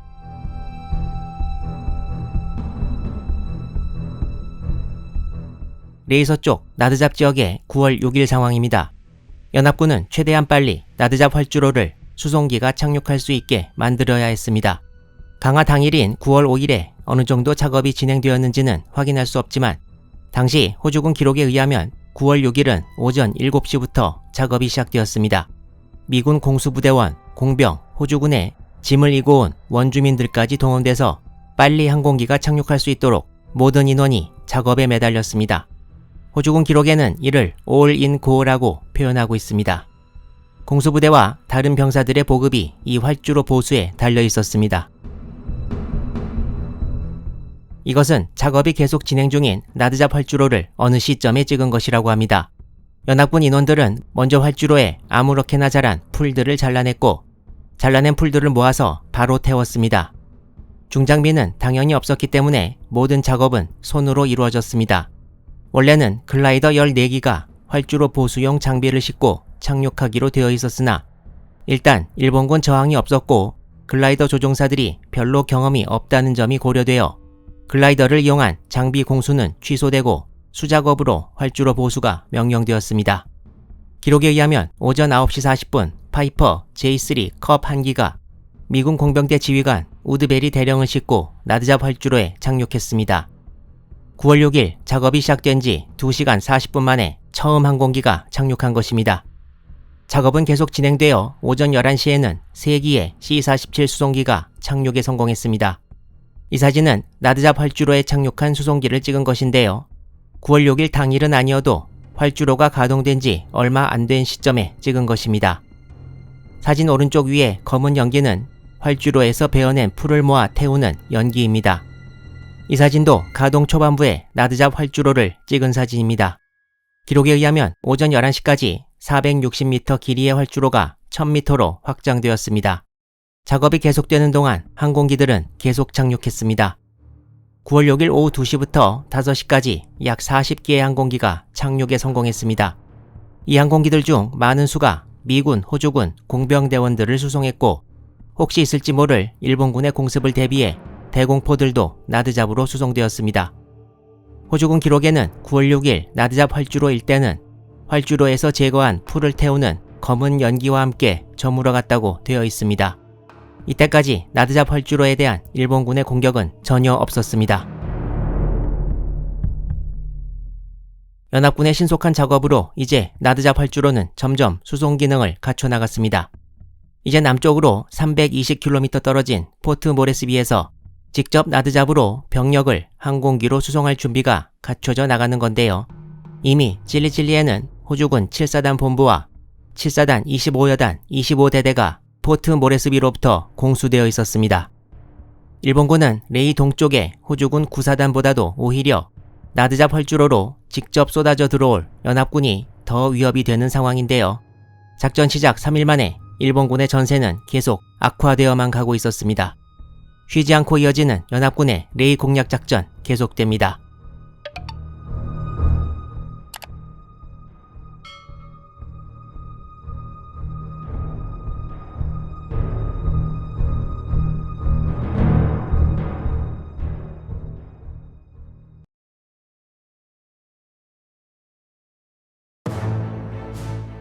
레이 동쪽에 상륙한 호주군 9사단 2개 여단 중심 병력이 서쪽으로 진격을 시작했고 서쪽 나드잡에 강화한 미군 503 낙하산 보병연대 중심 병력은 서둘러 활주로 보수 공사에 들어가 강화 다음날 벌써 수송기가 착륙하기 시작했습니다. 이 사이 남쪽 살라마우아에 주둔 중이던 일본군 51사단 병력은 레이 방어를 위해 이미 철수 명령을 받은 상태입니다. 살라마우아에서 레이까지 이 지도를 보면 해안을 따라 점선으로 길이 표시되어 있는데 조금 찾아보니까 지금도 이 길은 자동차가 다닐 수 있는 길은 아니고 요즘 살라마우아에서 레이로 가려면 배를 타고 간다고 합니다. 살라마우아에서 레이까지 직선을 그려보면 거리가 38km 정도 나오는데 해안가에 나 있는 길로 가려면 거리가 더 멀어질 것이고 살라마우아에서 일본군이 완벽히 준비를 하고 출발해도 이틀 정도는 잡아야 레이에 도착할 수 있지 않을까 생각되는 상황입니다. 하지만 레이 동쪽과 서쪽의 연합군이 시간 낭비 안 하고 서두르고 있는 상황이어서 일본군도 뭐라도 하려면 서둘러야 하는 상황이 진행되고 있습니다. 추가로 작전 개시일인 9월 4일에는 호주군 9사단 중 20, 26여단이 상륙했었는데 9월 6일까지 추가로 9사단의 나머지 1개 여단인 24여단의 28, 32, 43대대가 레이 동쪽 해안에 전부 상륙했습니다. 이제 호주 육군 최정예인 9사단 주요 부대가 전부 상륙했습니다. 추가로 나드잡에서 직선거리로 약 57km 떨어진 찔리찔리 활주로에는 이미 호주군 7사단 본부와 산하 1개 대대가 나드잡으로 투입될 준비를 하고 있는데요. 호주군 7사단 병력과 관련해 남쪽의 포트 모레스비에서 사건이 하나 터졌습니다.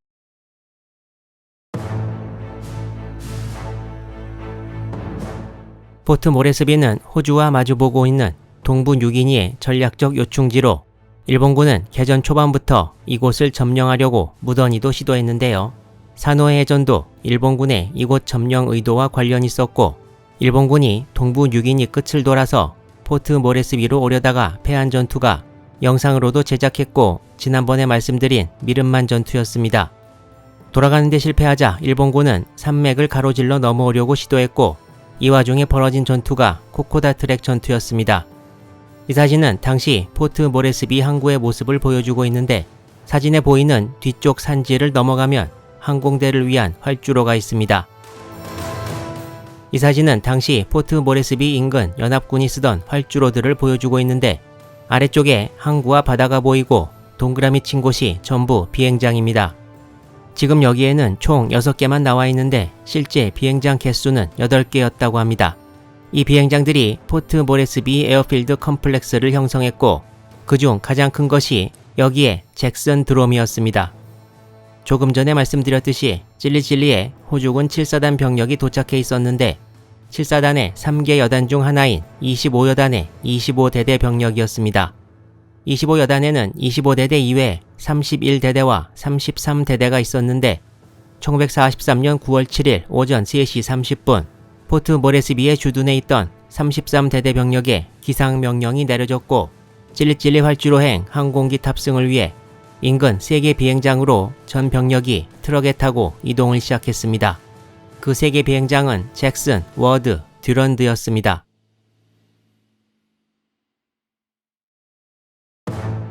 이 사진은 태평양 전쟁 당시 포트 모레스비의 잭슨 비행장의 일부를 보여주는데요. B-17 플라잉 포트리스 폭격기들이 세워져 있는 것이 보입니다.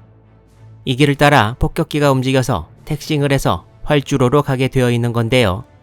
태평양 전쟁 당시 잭슨 비행장의 전체 항공 사진은 위와 같습니다. 7사단 33대대가 찔리찔리로 떠나는 9월 7일 오전에 라바울 상공으로 정찰 비행을 갈 예정인 B-24 리버레이터 폭격기 1기가 있었습니다. 이 폭격기는 9월 7일 오전 4시 20분 13,000리터의 연료와 500파운드 226kg 폭탄 4개를 싣고 이륙을 시작했습니다.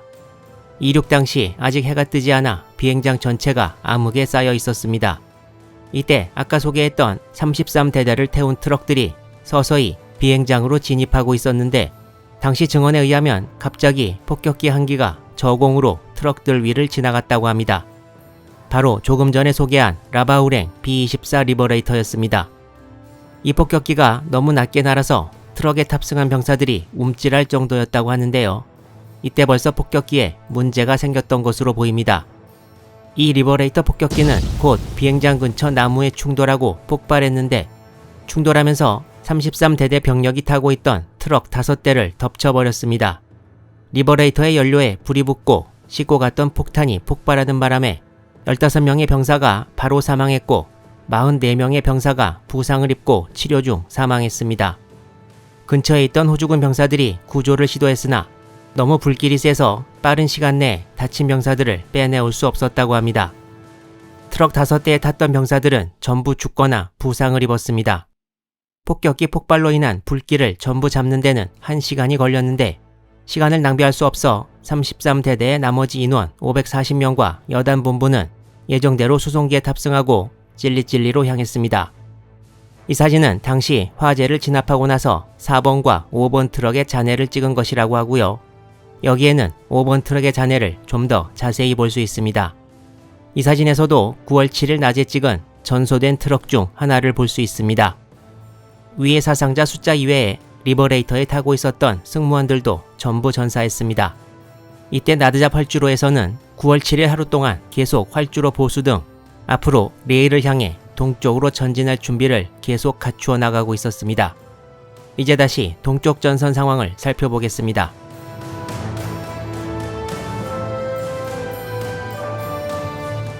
이제 3개 여단이 전부 상륙한 호주군 9사단은 가장 나중에 상륙한 24여단이 해안 쪽 루트를 따라 전진하고 26여단이 내륙 쪽으로 전진하는 루트를 잡았습니다. 상륙해안 동쪽 방어를 맡은 13대대가 속한 20여단은 레드, 옐로우 해안 및 인근 지역을 방어하는 임무를 맡게 됩니다.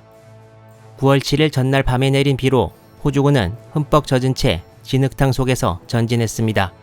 24여단과 26여단은 각각 1개 대대를 예비로 돌리고 2개 대대만 전진하고 있습니다. 지금 여기 표시된 강이 부랩강인데 호주군 구사단 26여단의 24대대가 오전 11시 강 동안까지 진출했습니다.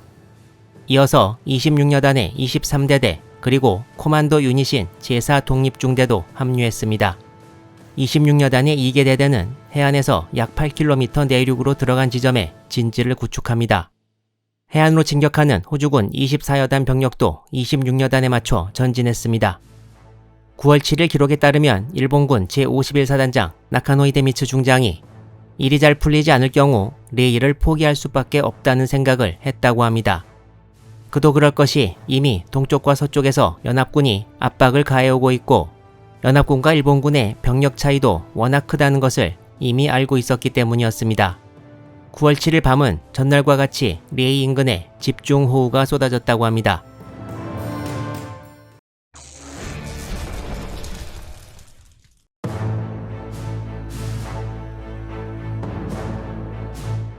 (1943년 9월 8일이) 밝았습니다.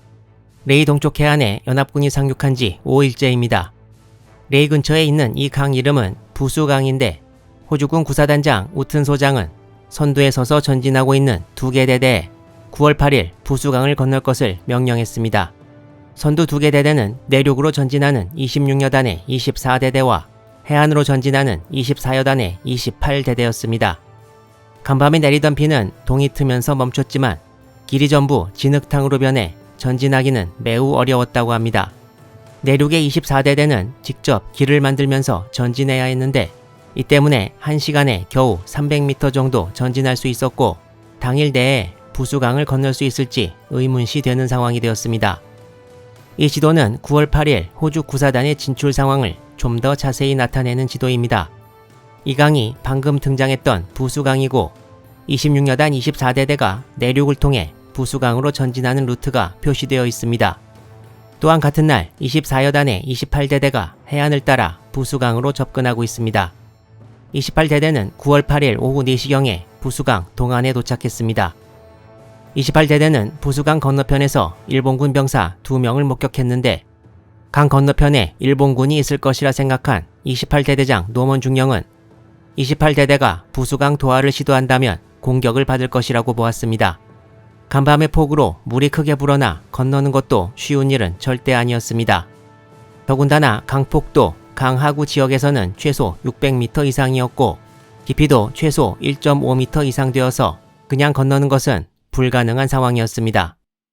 결국 호주군은 원래 계획대로 9월 8일에 부수강을 건너는 것은 포기하고 맙니다. 레이 동쪽 전선에서 이제 작전 5일째가 저물고 있습니다. 5일 동안 일본군과의 전투는 지난번에 소개한 9월 6일이 유일했습니다. 부수강의 동쪽에 호주군이 이미 건너온 붕가강과 부랩강이 보이는데 이 사진은 호주군이 붕가강을 건널 때 야포 수송을 위해 부교를 건설하는 모습이고 이건 호주군 병사들이 보포스 40mm 포를 운반하는 차량과 함께 부랩강을 건너는 모습을 촬영한 것이라고 합니다. 이제 호주군은 부수강을 어떻게 건너느냐가 큰 과제가 되었습니다. 호주군 26여단 24대대와 24여단 28대대가 동안에 자리 잡은 부수강부터 레이 사이에 강이 또 하나 있는데 이름이 분부강입니다. 분부강만 건너면 바로 레이인데요. 이때 부수강 하구에서 분부강까지 배치되어 있던 일본군이 있었는데 바로 예전에 살라마와 전선 탐부산 아래쪽으로 기습 공격을 나갔던 오오바 소좌의 51사단 보병 제102연대 제3대대 병력이 배치되어 있었습니다. 이 부대에는 중화기로 기관포와 산포 각각 2문이 배치되어 있었고 일본 자료에는 이 부대의 병력수는 약 300명이었다고 되어 있습니다. 그리고 분부강 건너 마캄강하고 레이까지의 지상병력은 해군 소속이었습니다. 일본군과 호주군의 전력차는 매우 심했고 살라마와 쪽의 일본군이 언제 레이에 도착하느냐가 레이 방어의 관건이 되었습니다.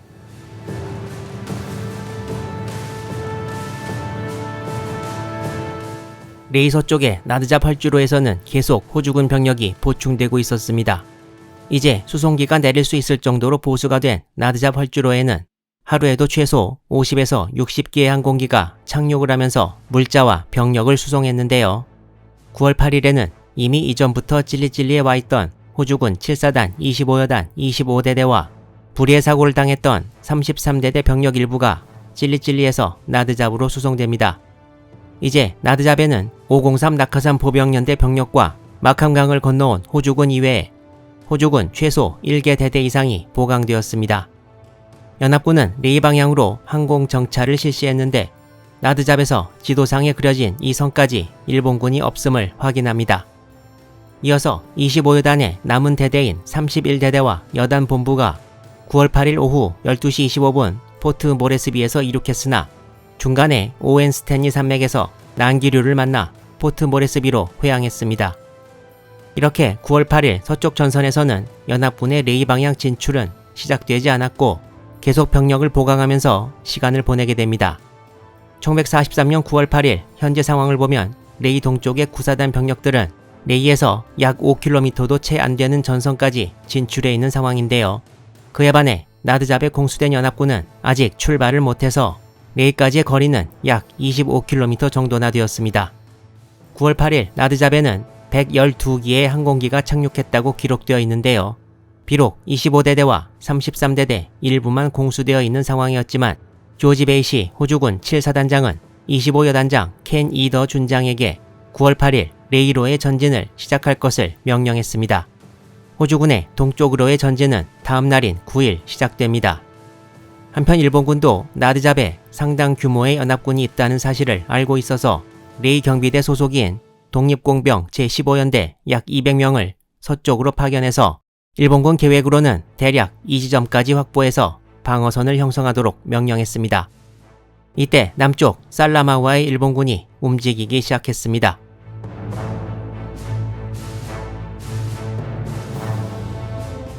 이 채널의 레이 공략작전 시리즈 세 번째 영상에서 호주군이 상륙한 당일인 1943년 9월 4일 밤에 제18군 사령부로부터 살라마우아 지역주둔 51사단에 레이로 이동하라는 군 명령이 하달되었다는 사실을 말씀드렸습니다.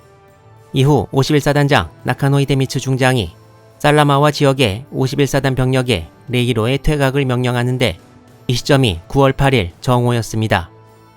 퇴각에 관한 51사단 명령은 일단 현지의 지도에서 보이는 일본군 방어선에서 다시 그린 이 선 정도로 퇴각하는 내용이 포함되었는데요. 이후 이 전선까지 퇴각하는 데만도 2-3일의 시간이 더 소요되게 됩니다. 미군과 호주군 연합군은 일본군 51사단 근거지 레이를 동서에서 압박하고 있습니다. 이 영상이 속해 있는 시리즈의 이름이 레이로 가는 길이라고 되어 있는데 레이로 가는 길 중 2개는 연합군이 양쪽에서 들이닥치고 있는 루트이고 나머지 하나는 이미 철수 명령을 받은 살라마우아의 일본군 51사단 주력이 북쪽으로 레이를 향해 가게 되는 루트입니다. 이제 3개의 부대가 레이를 향해 줄다름질 치는 과정이 펼쳐집니다. 그럼 먼저 레이에 가장 가까이 와 있는 동쪽 전선의 호주군 9사단부터 보겠습니다.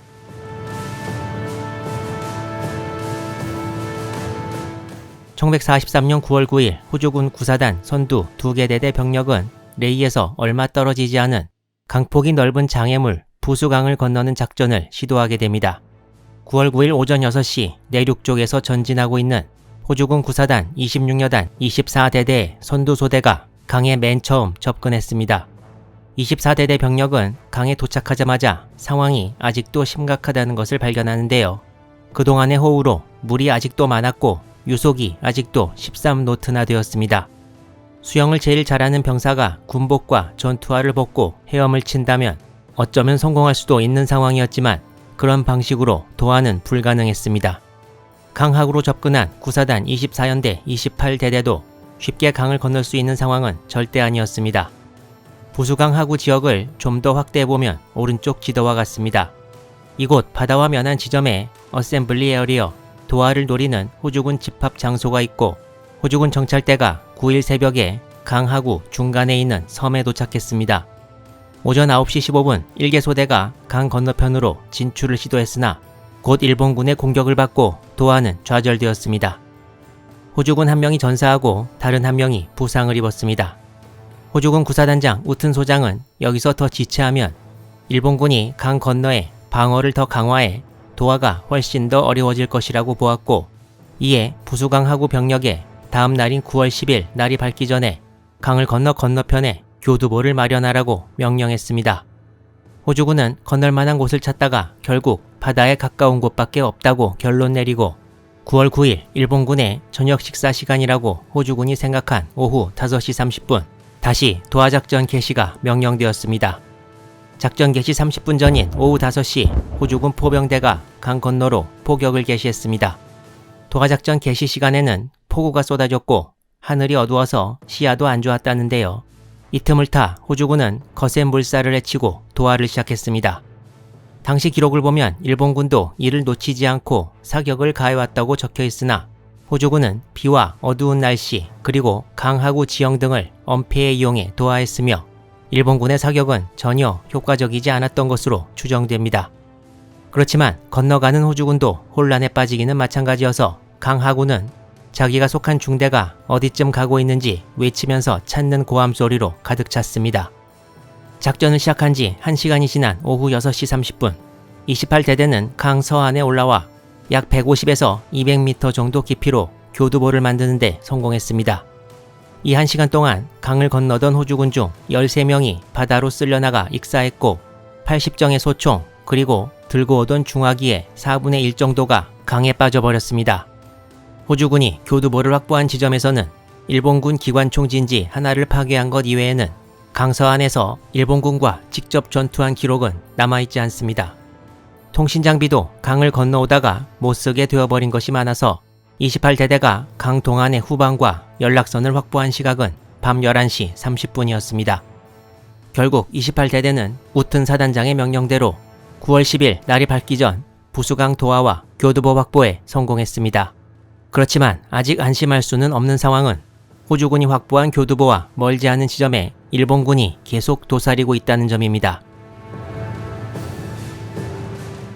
이 사진은 부수강이 흐르는 어느 지역의 모습을 찍은 것인데 1943년 9월 호주군이 건널 때와 마찬가지로 상당히 넓은 강폭을 가진 것을 볼 수 있습니다.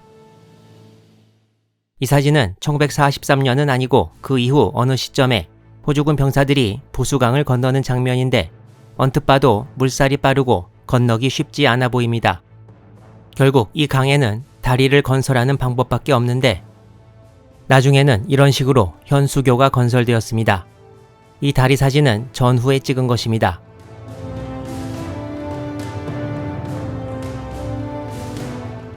(9월 9일) 서쪽 전선에서도 호주군이 레이를 향해 전진을 시작했습니다. 선두에 선 부대는 호주군 7사단 25여단의 25대대, 진격은 순조로워 9월 9일 정오까지 거의 8km 정도를 전진해 지도에 표시된 이 선까지 도달했습니다. 9월 9일 오후에는 9월 7일에 큰 사고를 당한 25여단 33대대의 나머지 병력이 전부 나드잡에 공수되었습니다. 날씨 때문에 25여단의 나머지 대대인 31대대 공수는 또 취소되었습니다. 서쪽 전선은 이렇게 9월 9일 큰 액션 없이 지나갑니다. 다음 날인 9월 10일에는 나드잡에도 큰 비가 내려서 활주로 가동이 하루 종일 중단되었습니다. 9월 10일 25대대는 다시 전진을 시도했으나 전진 도중 일본군으로부터 오후 1시경 공격을 받았습니다. 지난번에 소개했던 급히 파견된 일본군 공병대가 아닌가 생각되는데요. 양쪽 다 큰 피해 없이 정찰을 강화하면서 상황이 종료되었습니다. 찔리찔리 동쪽 내륙 지역에서 마캄강 하류 쪽으로 접근한 호주군 부대, 마캄강 남쪽 마캄 포인트에 있는 일본군을 계속 공격하지만 별무 소용이었고, 혹시라도 마캄강 남쪽의 일본군이 북쪽으로 퇴각해서 나드잡에서 내려오는 호주군을 막는 일이 일어나지 않게 하라는 명령을 받습니다.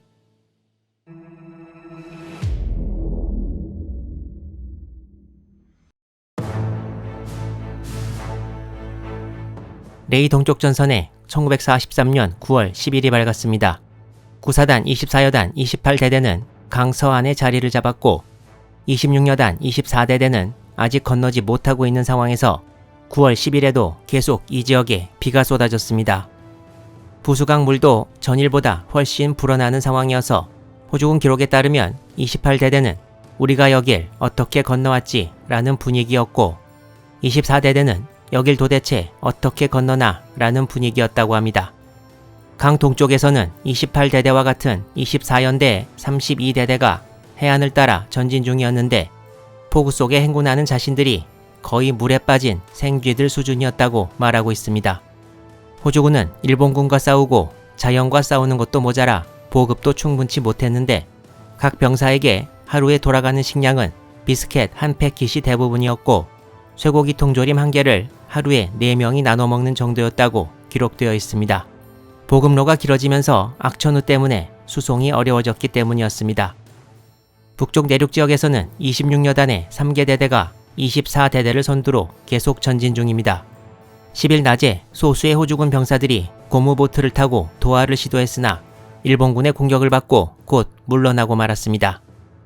부수강은 24대대와 28대대가 도하를 시도하는 지점보다 훨씬 북쪽에서 흘러오는데 호주군 일부는 북쪽으로 한참 강을 거슬러 올라가 도하 지점을 물색했고 이 근방에서 소수의 일본군과 교전이 벌어지기도 했습니다. 일본군 기록에는 부수강 상류에서 교전을 치렀던 일본군 병사들은 제3야전병원 소속 위생병들이었다고 말하고 있습니다. 기본적으로 레이 공략작전 현재까지 일본군의 기록은 많이 남아있는 것이 없습니다. 전후 발간된 호주군의 전투 기록을 그대로 옮겨놓은 듯한 대목이 상당히 많은데요. 그럼에도 불구하고 일본군 사정을 보여주는 일본 기록에만 있는 중요한 대목이 있다면 여기서 최대한 빠짐없이 설명드리도록 하겠습니다. 호주군 28대대가 확보한 부수강 서안 교두보를 확대한 지도입니다. 호주군 병력이 장악한 지역과 멀지 않은 곳에 일본군도 아직 숨어있는 상황입니다. 9월 9일 밤까지 서안에 자리 잡은 호주군은 9월 10일 오전 6시 강 서안의 일본군에 대한 공격 명령을 내렸습니다. 호주군 기록에 의하면 9월 10일 오전 11시부터 약 2~3시간 동안 소수의 일본군이 해안을 따라 호주군의 좌측으로 잠입을 시도했습니다. 곧이어 일본군은 호주군 좌측 진지에 수류탄을 던지면서 공격을 가해왔습니다. 이후 이쪽 지역에서 일본군과 호주군 간의 격전이 벌어져 호주군 4명이 전사하고 17명이 부상을 입었으며 호주군 기록에 63명의 일본군이 전사했다고 나와 있습니다. 일본군 기록에는 정확한 사상자 숫자는 없고 사상 속출로만 적혀 있습니다. 9월 10일에는 호주군의 또 다른 부대가 미름만에서 레이 지역으로 수송되었는데 바로 당시 호주군 5사단 산하 4여단 병력이었습니다. 호주군 9사단 20여단의 3개 대대가 원래 해안 상륙지 방어를 맡고 있었는데 9사단 20여단도 이제 곧 부수강 쪽 전방으로 보내질 계획이었습니다. 이렇게 9월 10일에는 호주군이 부수강 건너 교두보를 성공적으로 방어했고 새로운 호주군 여단이 레이 공략 작전에 투입되면서 날이 저물었습니다. 연합군과 일본군의 병력 차이는 계속 벌어졌습니다.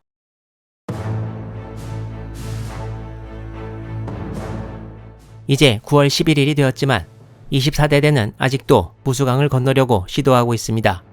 호주군은 보트를 이용하기도 하고 다리를 건설하려고도 하는 등 여러 방법을 통해 강을 건너려고 시도했으나 일본군의 박격포와 기관총 공격 아래 실패하고 결국 하루를 더 보내게 됩니다. 하지만 강 하구 쪽에서는 호주군이 또 1개 대대를 강 서안으로 이동시키는데 바로 24여단의 43대대였습니다. 이제 최소한 강 하구에서는 다시 전진을 시작할 수 있는 준비가 되었습니다.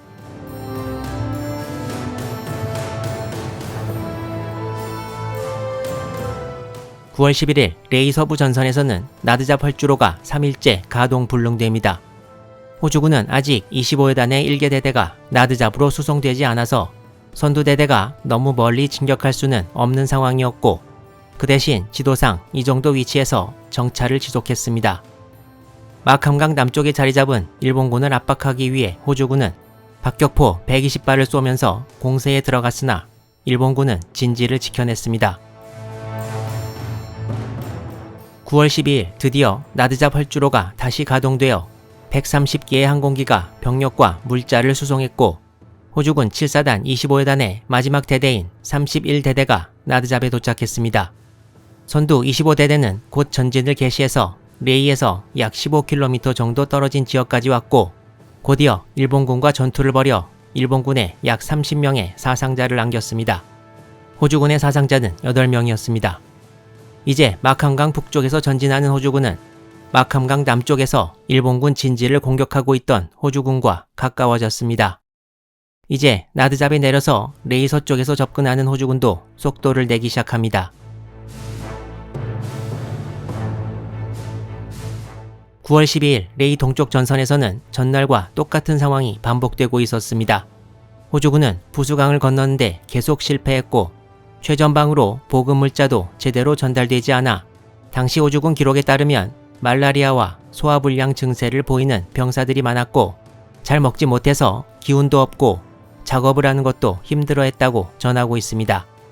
이 와중에 호주군 23대대 지역에 일본군 포탄 한 발이 떨어져 1명이 전사하고 중대장 1명 포함 11명이 부상당하는 일도 벌어졌습니다.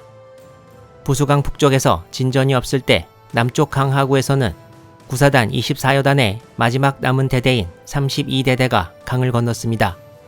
그리고 24여단의 43대대는 내륙 쪽에서 28대대는 해안 쪽에서 전진을 개시했습니다. 그리고 곧 일본군과의 전투가 벌어지게 됩니다. 부수강 하구 쪽의 지도를 좀 더 확대해서 보면 오른쪽과 같은데 이 지역이 강을 건너온 호주군이 자리 잡은 곳이고 여기 보면 올드 양가라는 지역이 있는데 왼쪽 지도에서 보면 올드 양가와 북쪽에 뉴 양가까지 나와 있습니다. 호주군은 12일 오후 3시 35분 뉴 양가 쪽에서 일본군의 거센 공격을 받고 22명의 사상자를 낸 채 뉴 양가를 점령 못하고 퇴각했습니다. 이때까지도 호주군은 보급 문제를 제대로 해결하지 못했는데 수송선으로 나르는 물자들의 대부분이 멀리 떨어져 있는 원래의 상륙지로 갔고 거기서부터 오는 데만도 엄청난 시간이 걸리기 때문이었습니다. 호주군 구사단장 우튼 소장은 이런 식이라면 보급 문제를 해결 못한다고 보았고 부수강과 가까운 해안에 수송선을 접안시킬 것을 요청했습니다. 일본군보다 오히려 자연의 힘에 밀려 진격을 못하고 있는 호주군. 이후의 상황이 과연 어떻게 될지 계속 기대해 주시기 바랍니다.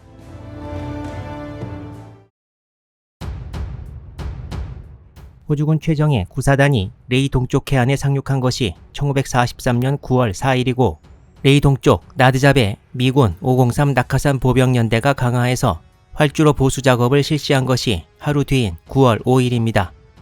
활주로 보수가 끝난 후 공수된 호주군 7사단 일부 병력이 레이로 남진을 시작했고 호주군 9사단 병력이 서쪽으로 역시 레이를 향해 다가오고 있는데 9사단은 처음엔 진격이 빨랐으나 레이 근방 부수강 범람으로 진격이 막혔고 1개 여단이 강하구에서 겨우 도하에 성공한 것이 상륙 8일 후인 9월 12일입니다.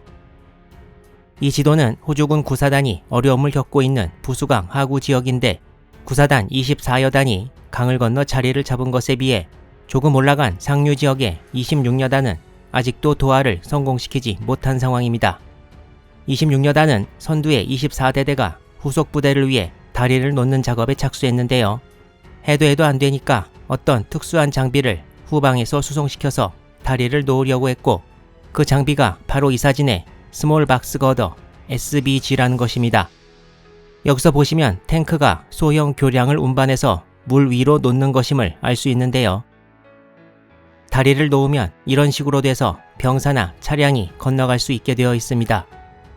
이 SBG는 영국 육군이 1932년에 처음 도입했는데 그 뒤로 많은 나라들이 따라서 똑같은 장비를 제작해 사용했습니다. 일반적으로 탱크가 앞에 달고 운반하기 때문에 놓을 수 있는 다리 길이는 길지 않고 보통 30피트 약 9.1m에 불과해서 좁은 강에서만 사용 가능합니다.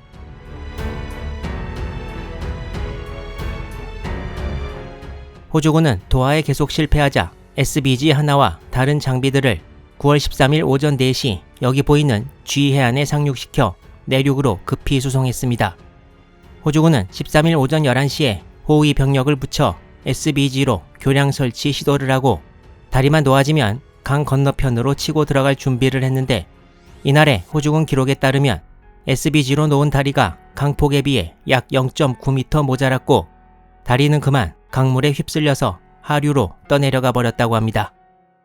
호주군은 후방에 연락해 또 다른 SBG를 최대한 빨리 수송 요청했습니다. 새 SBG는 13일 밤이 되어서야 24대대 지역에 도착했습니다. 9월 13일 오후 11시 15분 새로 옮겨온 SBG를 설치하려는 시도가 시작되었고 강 건너편 일본군의 사격으로 사상자가 발생했지만 다리는 성공적으로 설치됩니다. 곧 소수의 호주군 병력이 강 건너편으로 신속히 이동했습니다.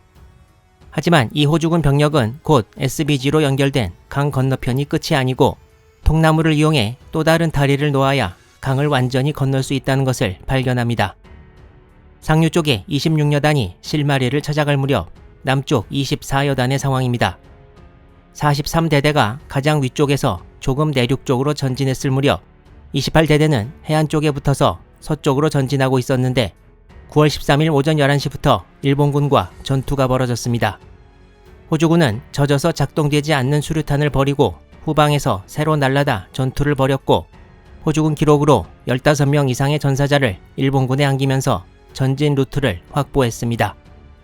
강 하구와 그 위 지역에서 호주군은 조금씩 전진을 계속했습니다.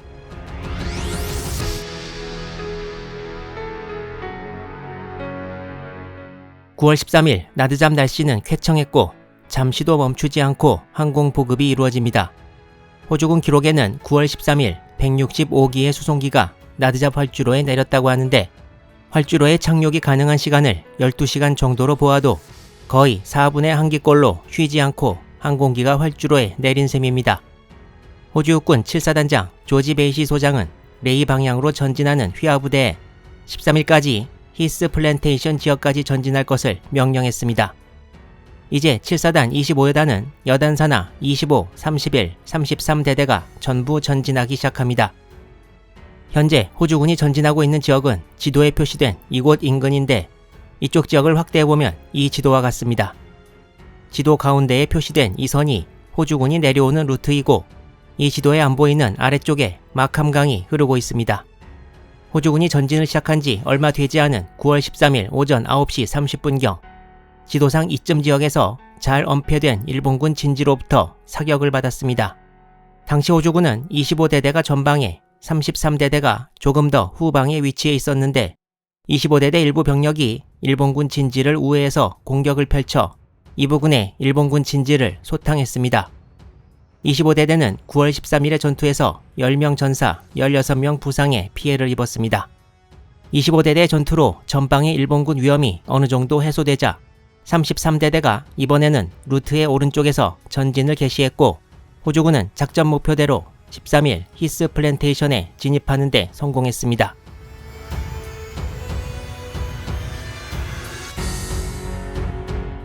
이 지도는 레이 동쪽 부수강 유역을 훨씬 더 올라간 지역까지 나타낸 것입니다. 아래 해안 쪽이 9사단 24여단이 맡아서 전진하고 있는 지역이고 그 위쪽에 9사단 26여단의 3개 대대가 강을 건너려고 시도하고 있습니다. 그리고 강 상류 쪽에서도 소규모의 호주군 부대가 도하를 시도하고 있습니다. 해안에서부터 24연대 지역까지는 대략 7에서 8km 정도 거리가 됩니다. 1943년 9월 14일 오전 6시 30분 SBG와 통나무로 만든 다리를 이용해 드디어 26년대 24대대의 선두 병력이 부수강을 완전히 건너는데 성공했습니다. 곧 일본군이 자기들 눈앞에 나타난 호주군에 공격을 가해왔습니다. 호주군은 일본군과 싸우면서 나머지 병력을 도하시키는 데 집중했는데 이 와중에 호주군 기록에 최소 20명 이상의 사상자가 났지만 점차 강 건너편에 늘어나는 호주군 병력을 본 일본군이 퇴각을 시작했고 14일 밤까지 26년대 23, 24, 48, 3개 대대 전부 도하에 성공했습니다. 남쪽의 해안가에서는 전진하는 24연대가 일본군의 강력한 저항을 받았습니다. 정글 전투가 생전 처음인 24여단 32대대가 이날의 전투를 주로 맡았는데 지도의 2선쯤에서 일본군과 격전을 벌여 전사 10명 포함 33명의 사상자가 났으나 작전 목표였던 마을을 장악하는 데 성공했습니다. 이 지도는 9월 14일 해안 쪽의 전투 진행 상황을 나타내는데 여기가 부수강 하구이고 14일 현재 일본군의 방어선 위치는 이 두 개의 선으로 나타낼 수 있습니다. 그리고 이 원으로 나타낸 지역이 레이입니다. 호주군은 부수강에서 레이까지의 거리 중 절반 정도를 진격해 온 셈인데요. 지도 중간의 전선을 돌파하면 레이까지 약 3.5km입니다. 호주군은 강 동안 북쪽에서도 남쪽에서도 성과를 거두면서 14일이 저물게 됩니다. 이 지도는 레이와 가까운 지역의 서쪽 전선을 확대해서 나타내고 있는데요. 호주군 7사단 25여단 병력이 13일에 젠슨, 히스까지 진출했고 조지 베이시 호주군 7사단장은 전진하는 휘하부대에 9월 14일에 에드워즈 플랜테이션을 점령하라고 명령했습니다. 호주군은 14일 오전 6시부터 전진을 개시했고 에드워즈 플랜테이션에 도착하기 전에 일본군이 37mm 대전차포 등 여러 장비들을 놓고 도망간 것을 발견했습니다. 호주군이 에드워즈 플랜테이션에 접근하면서 일본군과 격렬한 전투가 벌어지지만 호주군은 곧 수적으로 크게 열세인 일본군을 몰아내고 목표 지점을 장악했습니다. 또한 호주군은 이때 포로로 잡은 일본군 병사로부터 마캄강 남쪽 마캄 포인트를 지키던 일본군이 전부 강 이북으로 퇴각했음을 알았습니다.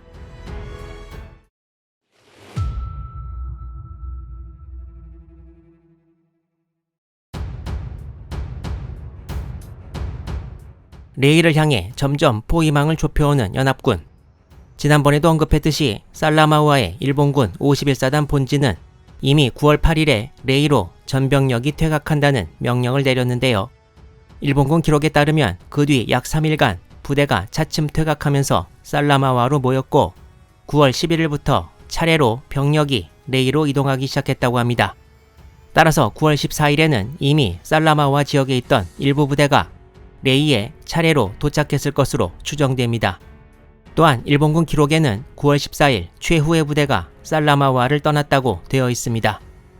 당시 살라마우아에서 퇴각하던 41사단 238년대 1대대의 대대장 이마무라 소자는 살라마우아에서 퇴각한다는 명령이 내렸을 때 옥쇄할 수밖에 없다고 생각하며 싸우고 있던 장병들이 명령을 받고 만감이 교차하는 심정이었다고 전하고 있습니다. 이 만감이 교차하는 심정에는 아마도 퇴각 명령으로 인한 패배감, 그리고 옥쇄밖에 없다고 생각했지만 살 수도 있겠다는 마음이 섞였을 것으로 보입니다. 그리고 이와 관련해 당시 51사단 115연대장의 전후 회고에 따르면 역시 옥쇄에서 지휘관 이하 전부 죽을 각오를 하고 있다가 퇴각 명령이 내려지자 긴장이 풀려서 안심하는 기분이 들었다고 기록하고 있습니다. 살라마우아의 일본군은 주변을 죄어오는 호주군에 맞서 후위 부대가 시간을 벌면서 기록에 따르면 큰 피해 없이 레이로 전 병력이 퇴각 작전을 진행했습니다. 레이 서쪽에서 전진하는 호주군 7사단 25여단장 켄 이더 준장은 9월 14일 오후 5시 후방에 7사단 본부로부터 연락을 받는데 바로 전날인 13일 입수했던 일본군 서류 중 하나를 번역한 결과 레이에서 일본군이 북쪽으로 퇴각한다는 내용이라는 것이었습니다. 이 서류의 날짜는 9월 8일로 되어 있었습니다. 이 일본군 명령서에는 살라마우아에서 오는 병력을 합해 전체 사단 병력을 일단 레이에 집결시킨 뒤 시오를 최종 목적지로 해서 전진, 즉 이동시킨다는 것인데 이 지도에서 보면 레이가 남쪽에 있고 시오는 북쪽 해안에 있는 것을 볼 수 있습니다. 결국 원래 있던 마당, 외곽 등 동부 6인이 북쪽 해안만 남기고 그 이남은 전부 포기한다는 뜻이었습니다. 호주군은 이 명령서의 날짜가 9월 8일이라는 것을 보고 이미 레이에서 일본군이 상당수 탈출했을 가능성이 있다고 보았습니다. 그리고 9월 14일 저녁 이후로 일본군 퇴각로에 병력을 배치하는 계획을 서두르는데 사실 9월 8일의 명령은 일종의 준비 명령이었고 실제 퇴각 명령은 9월 14일에 하달되었습니다. 호주군은 또한 미 함대가 레이에 함포 사격을 한 9월 10일 밤에 레이에서 일본군 포대가 반격을 가해왔기 때문에 최소한 그때까지는 레이에서 일본군이 전부 퇴각하지 않았다는 것을 인지했고 그동안 일본군과의 전투 경험상 일본군 주력이 퇴각하더라도 후위 부대가 그야말로 목숨을 걸고 수비를 할 것이라는 것도 알고 있었습니다. 일본군 51사단은 9월 14일 레이로부터의 퇴각 명령을 공식적으로 내리는데 이 명령에서는 전체 병력을 3개 부대로 나눠서 북쪽으로 이동하게 되어 있었고 14일에 하달된 명령임에도 첫 번째 부대는 12일에 출발하도록 되어 있습니다.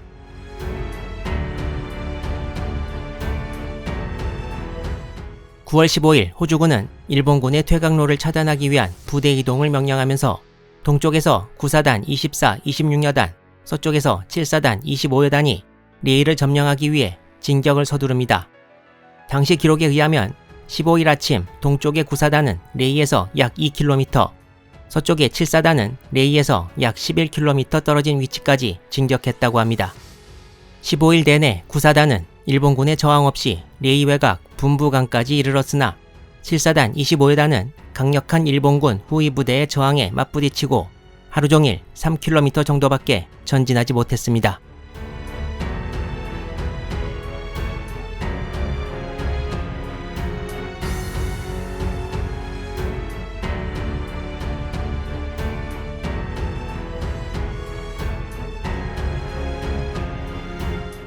(9월 16일) 아침 레이 인근의 상황입니다.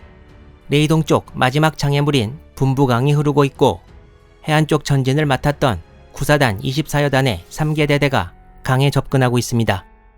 북쪽에서 겨우 강을 건넜던 26여단의 2개 대대도 이미 근처까지 와 있습니다. 그리고 서쪽에서 전진하던 25여단의 선두 25대대가 진격을 서둘러 레이에서 멀지 않은 곳까지 와 있습니다. 25여단은 일본군의 저항을 받으면서도 9사단과의 차이를 꽤 좁혔는데 켄 이더 여단장이 직접 권총을 들고 소대장처럼 최전방에서 지휘를 했습니다. 9월 16일 오전 10시 30분 동쪽 9사단이 분부강 도하를 준비할 때 25여단 25대대에서 소수의 정찰대가 과감히 레이 시내 큰 길을 따라 돌진해서 오전 11시 30분 후원만을 바라보는 해안에 도달했습니다.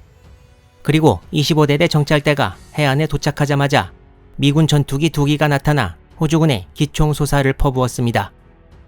호주군 정찰대는 황급히 땅에 커다랗게 아군을 뜻하는 X자를 그렸으나 기총소사로 이미 2명이 부상을 당해버린 뒤였습니다. 이어서 12시 26분 25여단 31대대가 레이 활주로를 장악했고 이 과정에서 일본군의 15명의 전사자를 안기고 1명을 포로로 잡았습니다. 곧이어 분부강 너머 9사단에서 레이에 포격을 가했는데 이 과정에서 1명의 7사단 장병이 부상을 당하기도 했습니다. 9사단 병력들도 강을 건너 레이에 진입했고 9월 16일 오후 2시 30분 양쪽 부대의 정찰병들이 서로 만났습니다. 일본군의 소규모 저항 이외에 이미 비어있는 레이를 호주군이 장악했습니다. 이 사진은 9월 16일 당일 레이에 진입하는 호주군 7사단 병력들을 찍은 것이고 이것은 레이에 버려져 있던 일본군 야포를 호주군이 노획한 것입니다.